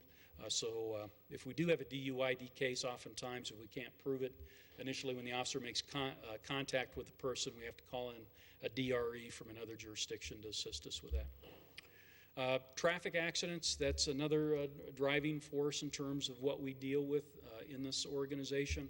I've listed those left to right as property damage, injury, and fatal. The fatal accidents actually show up as numbers there, so you get an idea in regards to what that looks like. 09 was our least eventful year. We only had one fatality. In 2011, we had 4. One of those accidents resulted in 2 deaths. That was the one at Twilight Drive and Oak Street that killed a couple of young people, and that was a DUI accident as well. So our accidents in 11 had gone up. They went down in 2012, and I'll talk to you in a little bit about how we're trying to address that particular area. Total calls for service, these are all the calls for service that we dispatch. So these are crimes, they are suspicious incidents, they are code calls, they are animal control calls. Anything we dispatch somebody to is accounted for there. That doesn't take into account all the calls that come in. You can take that 30,000 number and times that by 3, and that's pretty much the volume of 911 and non-emergency calls for service that are handled annually by our communications center. And that doesn't include the administrative calls when somebody calls in and says, I need to speak to the chief, or I need to speak to a detective. Those are emergency, non-emergency calls for service. So how do we get from crime rate to how we staff and police the organization? There are really a variety of different kinds of policing philosophies. There's the old traditional philosophy of policing where you put officers in walking beats, that had call boxes, and the Renault cars. And that was sort of the traditional model of policing. That changed when we got mobile radios in police cars. The professional model was sort of the LAPD model. So most of you in here, I think, remember Adam 12 and Dragnet. And it was always just the facts, give me just the facts, and we'll solve your crime. It was a very efficiency-based model. It didn't ask a lot from the community. The police sort of took on the responsibility for handling crime. And then you've got what we've seen as a result of economic downturns, where you get to a reactive model of policing or a base service model of policing. So the reactive model of policing is, we're just going to respond to calls for service. We're not going to do any proactive work. We're not going to have crime prevention. We're not going to do school resource officers. We're not going to do anything that's proactive at all. We're just going to respond to calls for service. And those models of policing, and the base service model of policing that we were in here in Wheat Ridge in 2000, really led to a couple of problems that were pretty symptomatic of the community at that time. Much higher crime, UCR, total crime rate in the community. We didn't have officers assigned to beats. From a staffing perspective, we didn't have the officers to handle the calls for service. So on non-emergency calls for service, sometimes we'd have response rates of an hour to an hour and a half to take a cold report. To other hot calls for service, we were in the 10 to 12 minutes to get there because our officers were running from call to call to call instead of having enough people out there to handle calls for service. So when I became the chief, working with the staff that I had, we came up with a blended approach to policing. We took the very best of traditional policing, which is our responsibility to respond to calls for service. We incorporated it into a community policing model, which involves the community in regards to how to respond to issues of crime, quality of life, and traffic. And in the last 2 years, we've added a third component, which is a data-driven component, to where we're looking at data to sort of drive how we respond to hot spots or issues in the community, and we direct our resources to try to address those problems as quickly as we can. So I threw this up here. It's a really cluttered map to look at, but if you go to our website and you go to a crime map, it'll take you to a site called Raids Online. And this is not all of the crimes, but most of the crime categories and traffic accidents that occurred in Wheat Ridge in 2012. And you'll see that it's a really dense map. There's a lot of stuff layered on there. But we use this map from the perspective of looking at hotspot areas in terms of trying to direct our patrol resources to areas they need to work. So when I look at that map, here's what I see. I see a lot of activity, at 38th and Wadsworth, and essentially from about 32nd to about 44th and Wadsworth. Well, that sort of makes sense. That's a commercial area. It's a major transportation area in terms of the number of cars that go through there. And I see a similar area at the I-70 and Kipling corridor. Youngfield and 32nd Avenue, probably to about 38th Avenue is another corridor. And what we look for, and this is partially, it's two maps. One, it's a pin map, and then it's a heat map. So you'll see different colors in there. And you'd really like your entire city to be in blue. That's a good thing. But if you start to get to yellow to orange to red, that means that you're starting to see problems. So what we do now is we meet on a monthly basis and have what we call a SAFER meeting. And that's a meeting and SAFER stands for Statistical Analysis for Effective Response. But on a month-to-month basis, we look at crime in Wheat Ridge in the areas where crime trends or patterns are occurring, and we try to devote our officers' free time to those areas. So when you get service requests from citizens that say, I need you to work this speeding problem in those areas, we want to try to carve out enough time per hour so that every officer can work those service requests and deal with the crime issues that they might see in a particular area. And those meetings that we have last 45 minutes to an hour, but it's really an opportunity for my patrol division, investigations division to sort of report out on crime, what we're seeing, and we can talk about strategies to address that. So this sort of covers that, but it's really, it's an analysis and review of targeted crimes. What do we need to deal with? How do we need to resolve it? So when you look at a police organization, if you were to look in the budget book, you'd see this really neat hierarchy, starting at the very bottom with units and teams and working up to bureaus and sections, and then to divisions, and then to the office of the chief. And that's good in terms of people knowing how things fit in an organization and who they report to. But this chart here, I think, it's called a parallel organization, and this is really what we're about in this organization. The rubber meets the road in regards to our ability to provide line-level patrol services, and the demand for services from citizens. So I think 70-some-odd% of this organization's people are assigned to the patrol division. And that's a pretty significant commitment. So that's my school resource officers, that's my patrol officers, that's my crime prevention officers that are all devoted, and community service officers as well, are all devoted to baseline, frontline services. And everything else that we do in this organization, from the police chief and administration to investigations to records, we're all in support of patrol, because that's really what we need to fund if we want to address crime. And you could you could make an argument, throw investigations in there and other things, but when people call 911 or they call the 9 emergency number, they want an officer, they want a community services officer, they want somebody they can talk to about the issue that they've got on hand and how they're going to deal with it and resolve it. So I thought that this was a pretty good way of describing how I view as a chief what our function as an organization is. What determines organizational direction? Well, you do, because you give us a city strategic plan. We also use that plan to develop our own police department strategic plan. We have department goals, and I've listed those in there. Those are pretty standard for agencies, but we want to prevent crime, we want to deter crime, we want to arrest people. We want to do all of those things that any police organization need to do. Budget sort of determines our policing philosophy in terms of what we try to do departmentally, and customer needs do.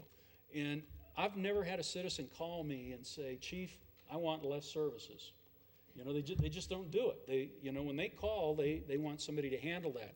And that really rang true to me in 2005 when I became the chief here and started to look at our response times and how we were dealing with crime and dealing with some of the frustration in the community in terms of how long it took to get an officer there. So one of the other ways that we try to address that is we don't have to address it with more cops all the time. Sometimes it's a different way of doing service delivery.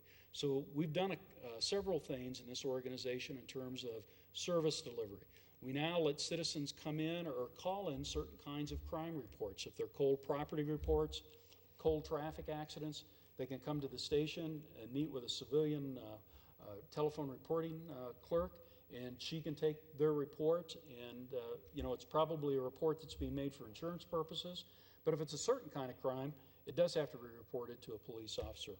The other thing that we're looking at for the budget for next year is a way to use the internet so people can make reports via the internet. And that's another proactive way of delivering a service, that doesn't require a cop, to respond to a residence or a location to take a report. And a lot of jurisdictions have gone to online reporting for certain kinds of crimes like criminal mischiefs, defacing property, cold thefts where there's no suspect, there's no evidence, those kinds of things that probably aren't going to be followed up. They just want to make the report for insurance purposes. So, we're looking at those kinds of things, trying to meet the demand, placed on us by our customers. So let me just talk briefly about police staffing.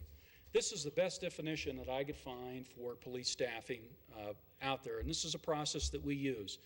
Police staffing, that methodology, is a process of deploying the required number of police officers and supervisors in the most cost-effective, efficient, and effective manner. We do it using temporal and geographic data. We look at incidents of crimes. We look on the demands on law enforcement services, and then the policing approach that we use. And so the policing approach that we use is sort of a community policing, problem-solving kind of approach. So we try to carve out time every hour. So if I could, in a very simplistic way, and this is a really complicated algorithm, give you an idea of what we do to determine staffing.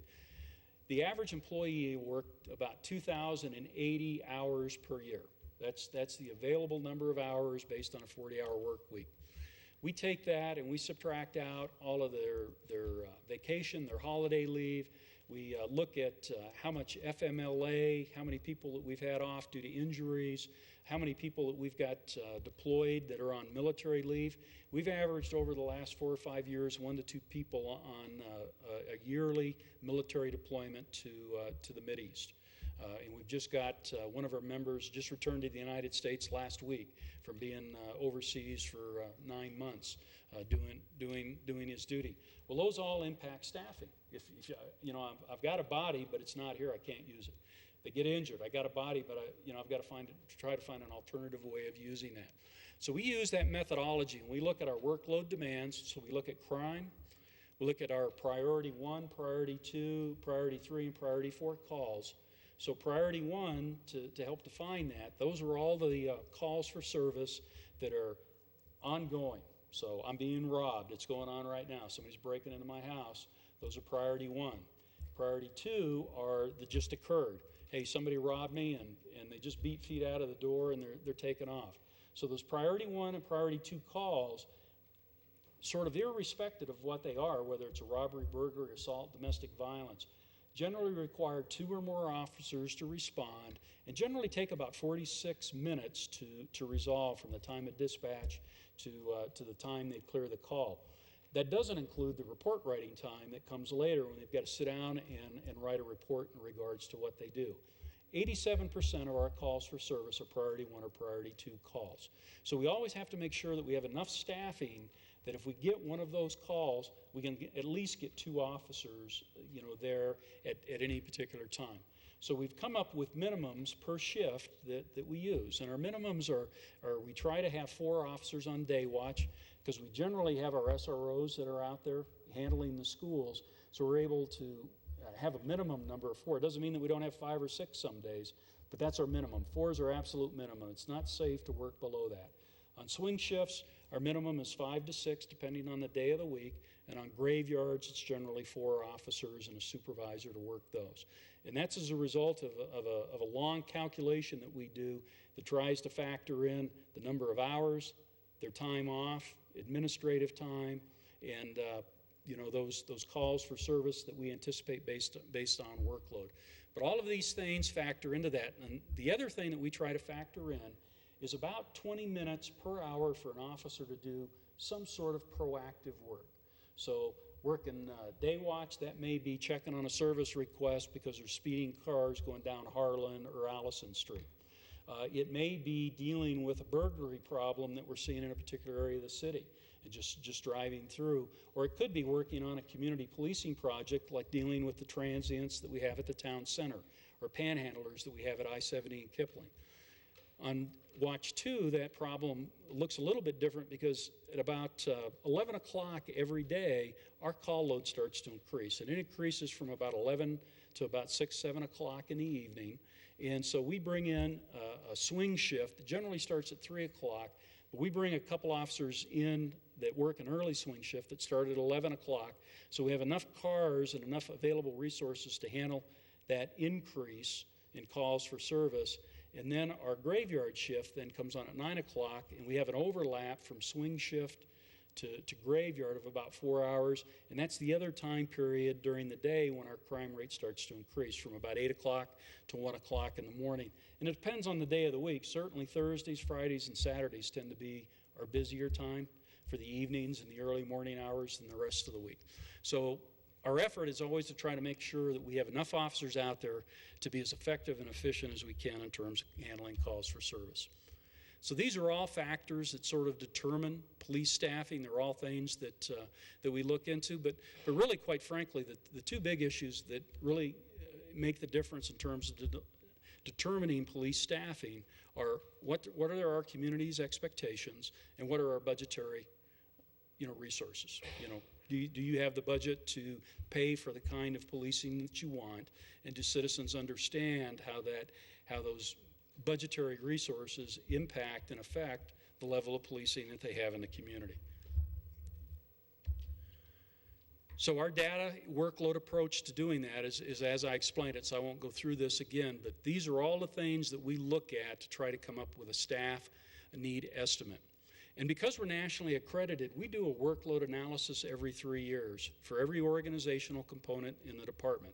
So we do it for patrol, we do it for investigations, we do it for the comm center, we do it for our record section, but every major organizational component in this organization has a workload analysis that's done every 3 years using different factors, of course, because they all do different work, but all in an effort to make sure that we're as lean and mean as we can be in terms of providing the best level of service, best bang for the buck.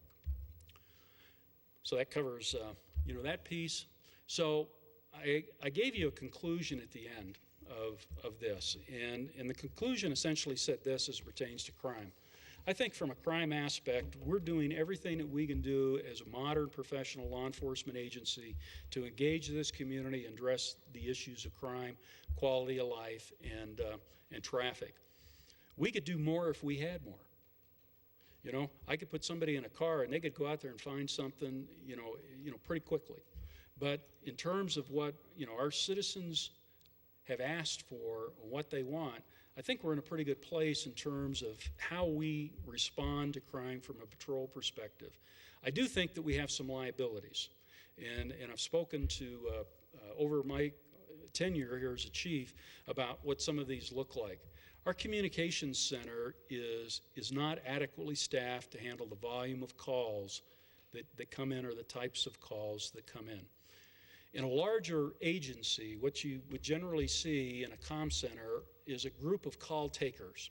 And those call takers would handle all the 911 calls and all the non-emergency calls. And when they took a 911 call, they'd get all the information and they'd send it to a dispatcher. So you had one person responsible for phone calls, and you got another person responsible for dispatching and making sure that officers are safe. So there are a number of protocols and procedures that we have in place where dispatchers check on officers and monitor radio traffic. And that's what you'd see in a larger organization. In ours, because we're a smaller organization and we can't afford that many people, is we've merged both of those positions together. So we have call takers, dispatchers. So our dispatchers take all our 911 calls, they take all of our non-emergency calls, administrative calls, and they're also responsible for whatever's going on the radio. Now, we're generally able to handle that during the majority of the day, but we go from about 1 o'clock in the morning till 8 o'clock in the morning, 7 days a week, with one dispatcher call taker on duty. And we have had some close calls as a result of that. And the other piece where I, as a chief, really see a pretty unfortunate thing is we get a lot of customer complaints because somebody will call in on a non-emergency call and that dispatcher will be dispatching, or they'll be dealing with somebody else on a 911 call and they'll say, I have to put you on hold, and you can be on hold. I've called in as the chief on things during a Saturday or a Sunday and told the dispatcher when they answer it, say, hey, this is the chief, and they say, can I put you, do you have an emergency? No, I don't. I need to put you on hold because, we don't have the bodies in there to handle the capacity of the calls. We did a study in 2007, the Association of Public Safety Communications Officers, big international communications association, came in and did an assessment of RPD and said, you need 4 dispatchers and you need an additional supervisor in there. Don't have the budget for it. We just did another assessment that says you need 4 more dispatchers and you need another supervisor in there for the type of center that we run and the volume of calls that we run in there. Now, I get the budget and I understand that, and this is part of the reason that we're looking at this regionalization effort on comm centers. But you as a council need to be aware that there's a potential liability here with not having enough dispatchers, and we're doing everything we can do organizationally to try to address it without adding additional bodies. In crime prevention, we have 2 areas that are of potential interest to you. One is we have 1 crime prevention officer today for the entire city. We feel we could do more from a crime prevention perspective to make this community safer if we had an additional crime prevention officer. But I have to balance that request with the realization that in 2015, our grant that pays for our 3rd SRO is going to be ending. And I think it's going to be a decision by the council that is considering that 2015 budget of whether we go back to 2 SROs one for the high school and one for both middle schools, or we try to fund that additional SRO position. In our investigations bureau, we get the same situation with our vice intel officer. Believe it or not, there's a lot of criminal intelligence that comes out of this little community of Wheat Ridge. We have a lot of criminals that move in and through our city and stay in some of our motels, and we have a lot of prostitution activity. I shouldn't say a lot, but we have some prostitution activity in this city that I know you as council members would like to see addressed. One of the reasons we're able to address it is I've got a person that I can assign those tasks to that can work those cases to do that. If I don't have that person, then I'm put in a position of having to assign that to somebody else that may have drug cases or other criminal cases, and it just takes us longer to address those kinds of issues. The West Metro Drug Task Force, we have 2 detectives out there, and we're oftentimes asked if we can give them a supervisor to help supervise our folks out there, as well as assist from a supervisory perspective with drug cases. I don't have the supervisors to put out there right now, but that is a constant request I get from the West Metro Drug Task Force. And then another interesting proposal, for you to consider is right now in 2004, when the city got the 1-cent sales tax, part of that tax dollar, that increase, was devoted to a traffic team. So we brought a traffic team back on board to do proactive traffic enforcement and education kinds of things. But over time, I realized as a chief, I not only needed a team that could address traffic issues that were going on, I really needed to sort of address some of the crime issues that were going on, and I didn't have bodies anywhere else because we are a busy organization. So we took the traffic team and we made it a crime and traffic team.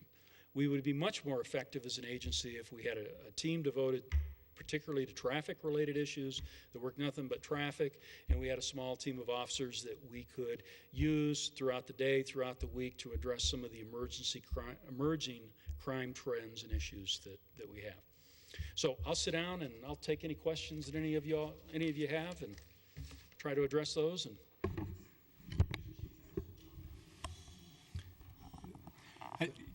Thank you, Chief.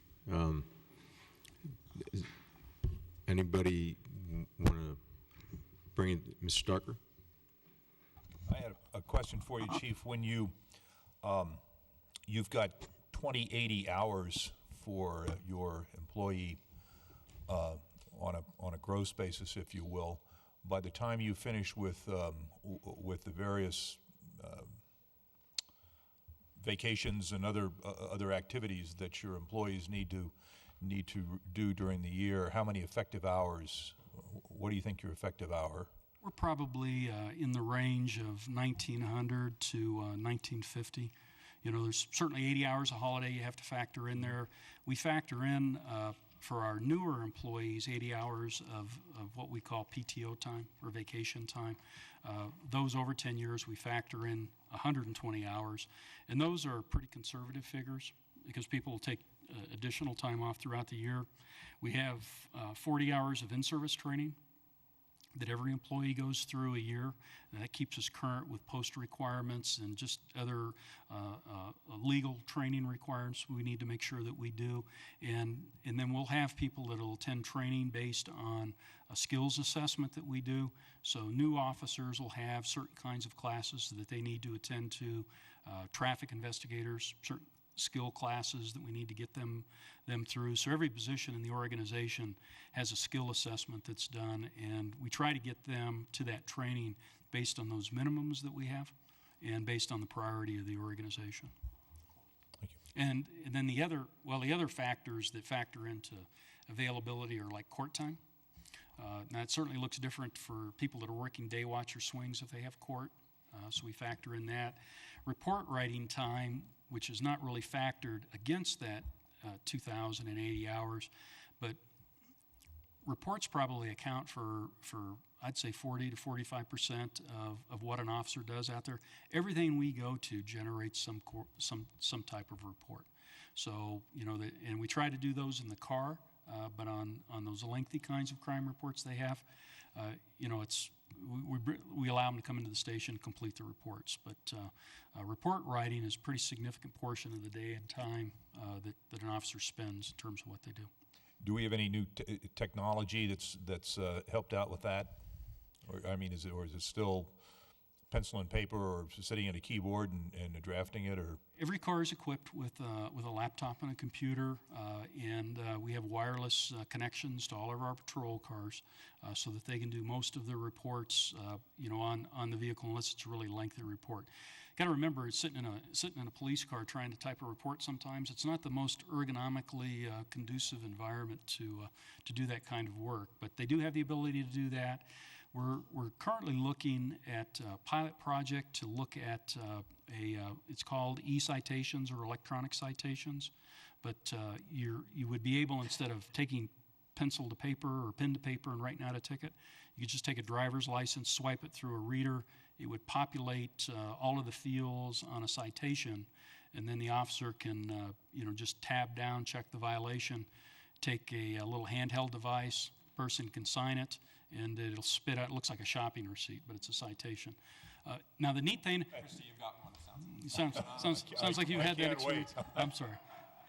Here's the other neat thing with the citations. Currently, when our citations, handwritten citations, go to records, I have to have a records clerk load all of that information into our records management system. If this works the way that we're told that it works, all of that stuff would automatically populate the fields that they had to enter, and it would reduce the amount of time that they have to work on those kinds of things, and we can direct them towards other tasks. So we have that in as a budget item for a pilot project this next year too. You know, technology really drives a lot of what we do and see. I don't know if any of you have seen some of the articles in the last week, both on television and in some of the newspapers, but video cameras for officers is really sort of becoming the rage. A lot of departments are purchasing this equipment to have video recordings of officers' contacts with suspects and those kinds of things. So we're trying to manage all of those requests with what we know are available resources to try to get the best bang for the buck. So.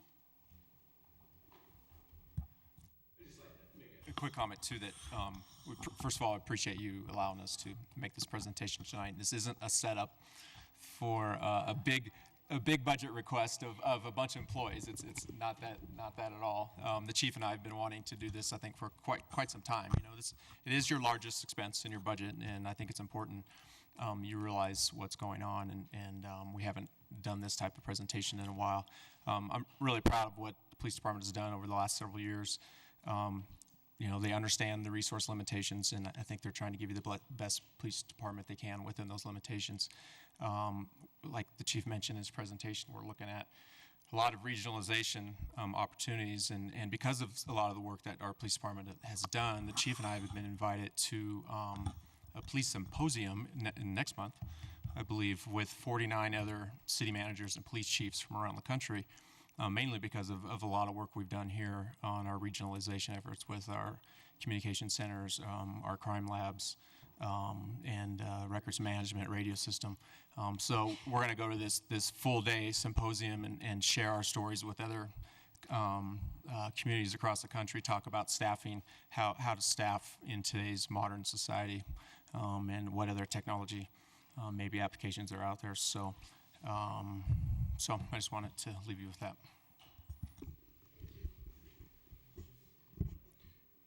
More questions for the chief or on this issue? Ask one question. You said that on an annual basis, you would get between 30,000 and 100,000 calls a year for that dispatcher? For dispatch, yes, in the comm center. So those are phone calls in the comm center. Wow. Those are 911 calls and non-emergency calls for service. So if you think about it, you have a accident at Wadsworth and 44th Avenue, a fender bender. And with cellular telephones now, you know, you might get a dozen calls related to one accident. And coming down the pike, just to give you a sort of a forewarning, there's this project that the federal government's pushing. It's called Next Gen, but the impact of Next Gen on all 911 centers throughout country is going to be a requirement that not only do you have the ability to take hardline and cellular phone calls, but you also have the ability to take video calls, social media calls, email kinds of calls for requests for service. Now, I don't know how that's going to play out and what that's going to look like, but the professionals say that that'll have a pretty significant impact on law enforcement services, because more and more people communicate, via their, text messages and Facebook and social media and those kinds of things. So, we're trying to look at that, as is the 9/11 Authority Board in Jefferson County, to try to determine, well, what's that impact going to really look like, and how are we going to be prepared for that. Our Smart 911 system that we came to council and talked about earlier this year now is up and running.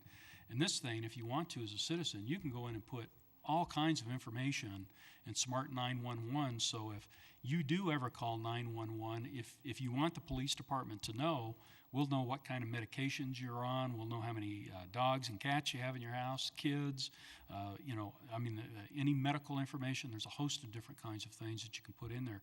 And that's all just technology that, it takes people and it takes time to look at it. More questions for any? We done? Great. Any elected officials matters from anyone want to bring up? I've got one if there are no other ones. We have tentatively, or we do have scheduled a town hall meeting on September 30th. I was wondering if there was still an interest in doing that, or if we maybe have had enough other issues going in the short run, or do we want to attempt to? If we're going to do that, we need to start making a move on it. And I didn't know how people felt about having that citywide town hall meeting. We did one last year, right? Was it last year? Year before? Yeah. Yeah.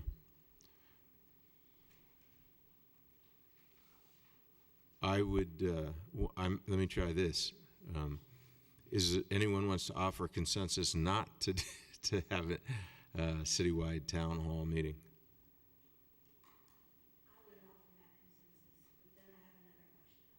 Okay. Is there any objection to canceling the September 30th citywide town hall meeting? I mean, I thought it was kind of a part of a series with the District 1 and 2 and District 3 and 4. So, I mean, I was under the impression we were going to do it.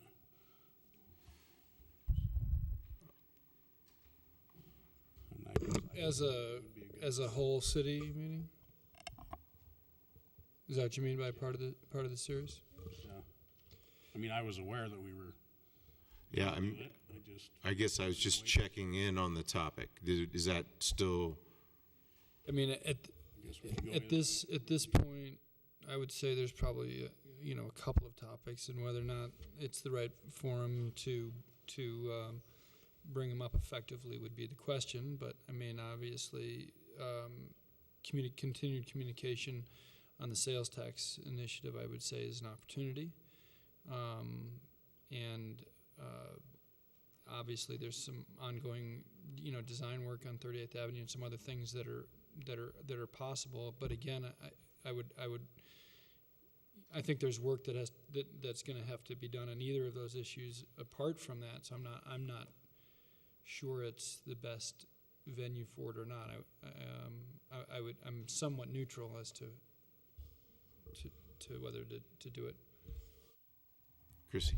So that kind of tied into but I have another question type of thing. And, okay. And I think that, I don't know that, I mean, I know last year we did District 1 and 2 and 3 and 4, and we elected not to do a combined one. I'm indifferent either way as far as the combined one, but I do think that going into what George was saying and what I was going to say too was that I think there's efforts out there that we need to do as a council, but I don't know if a forum of getting groups together, or we have individual coffee chats in our districts and things like that be a different avenue for that, because and that, I guess, from a council matters, you know, if we need to start working on the whole sales tax and you know, a plan on how we're going to get that out to the community and get the community to support it. And I just feel that I'd probably be more productive in doing it, in having people with a coffee chat or over at my house or at Wilmore Davis or whatever it might be, than a large forum. But I do still think that we need to have a presence out there on a couple issues that are definitely important to us and to the city. I just don't know if a 1.5 hour dog and pony show and not letting people talk and that type of thing is the most effective way.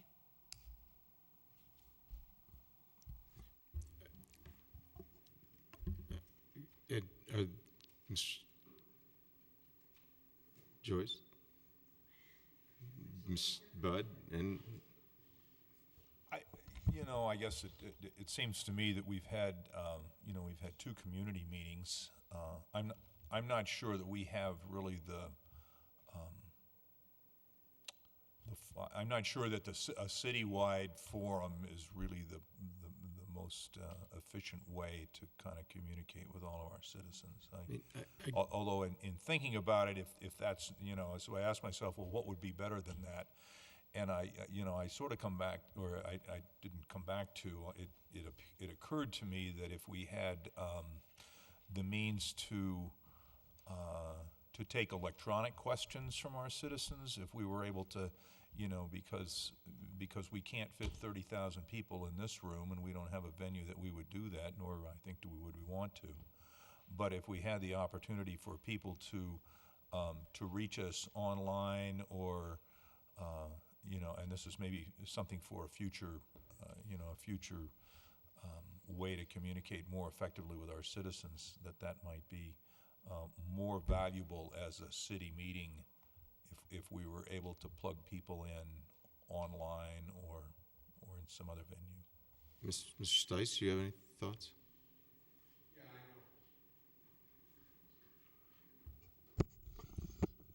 Probably at this particular time, we wouldn't need unless you're getting close to election time and you don't want to overstep the boundaries there and stuff. But I think probably eventually council should maybe think about having once a quarter meetings, district meetings. Yeah. Instead of once a year. But at this particular time, I don't think we need a full city. My gut feels like the meeting you guys just had in District 3 and 4 was pretty open and really, it was angled there, but I'm not sure what new turf, it would feel redundant almost to me to be running this one this close in time. And I guess that was what I was responding to. What's it going to look like other than being a bigger audience that we didn't sort of do was sort of what I was responding to in part. George? Yeah, well, I'm happy to offer up that consensus then for us not to pursue this for all of the reasons stated, most notably what you just mentioned and what Mr. Stites just added. Is there anybody? No? I think that was a consensus to put that up. Jamon, are you okay with that? No, yeah, that's fine. Okay. I just had one more thing before. Sure. Are we done? Yeah, I think we're done with that, so it's more matters.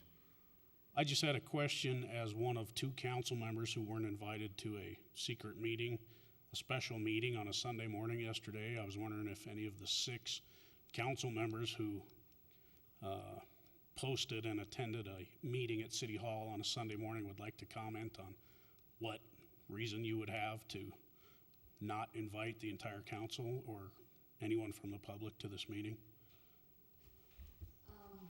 I'll add to what it was. It was we took a picture. It wasn't a meeting.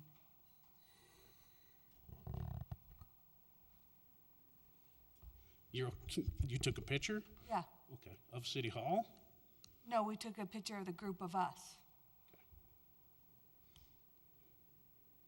No one wants to elaborate on what that would have been, or is that just a big surprise? I can elaborate. I mean, I think we were asked to be in a photo to support Davis in his campaign. And so we took a photo. Okay.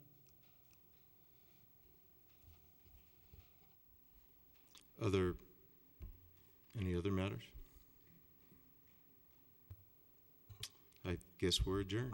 Mr. Reinhardt, I just wanted to, along the same lines, what Miss Davis was talking about, for working on the tax initiative. I just wanted to remind everybody that if more than 2 of you meet to do that, that qualifies as a meeting, and we need to post that Right, that's why 24 we hours did ahead. the same So, thing with the photo. so plan accordingly. Yes, thank you. That's why we did the same thing with the photo. I think we were there for all of maybe 15 minutes. Any further matters? Thank you. We're adjourned.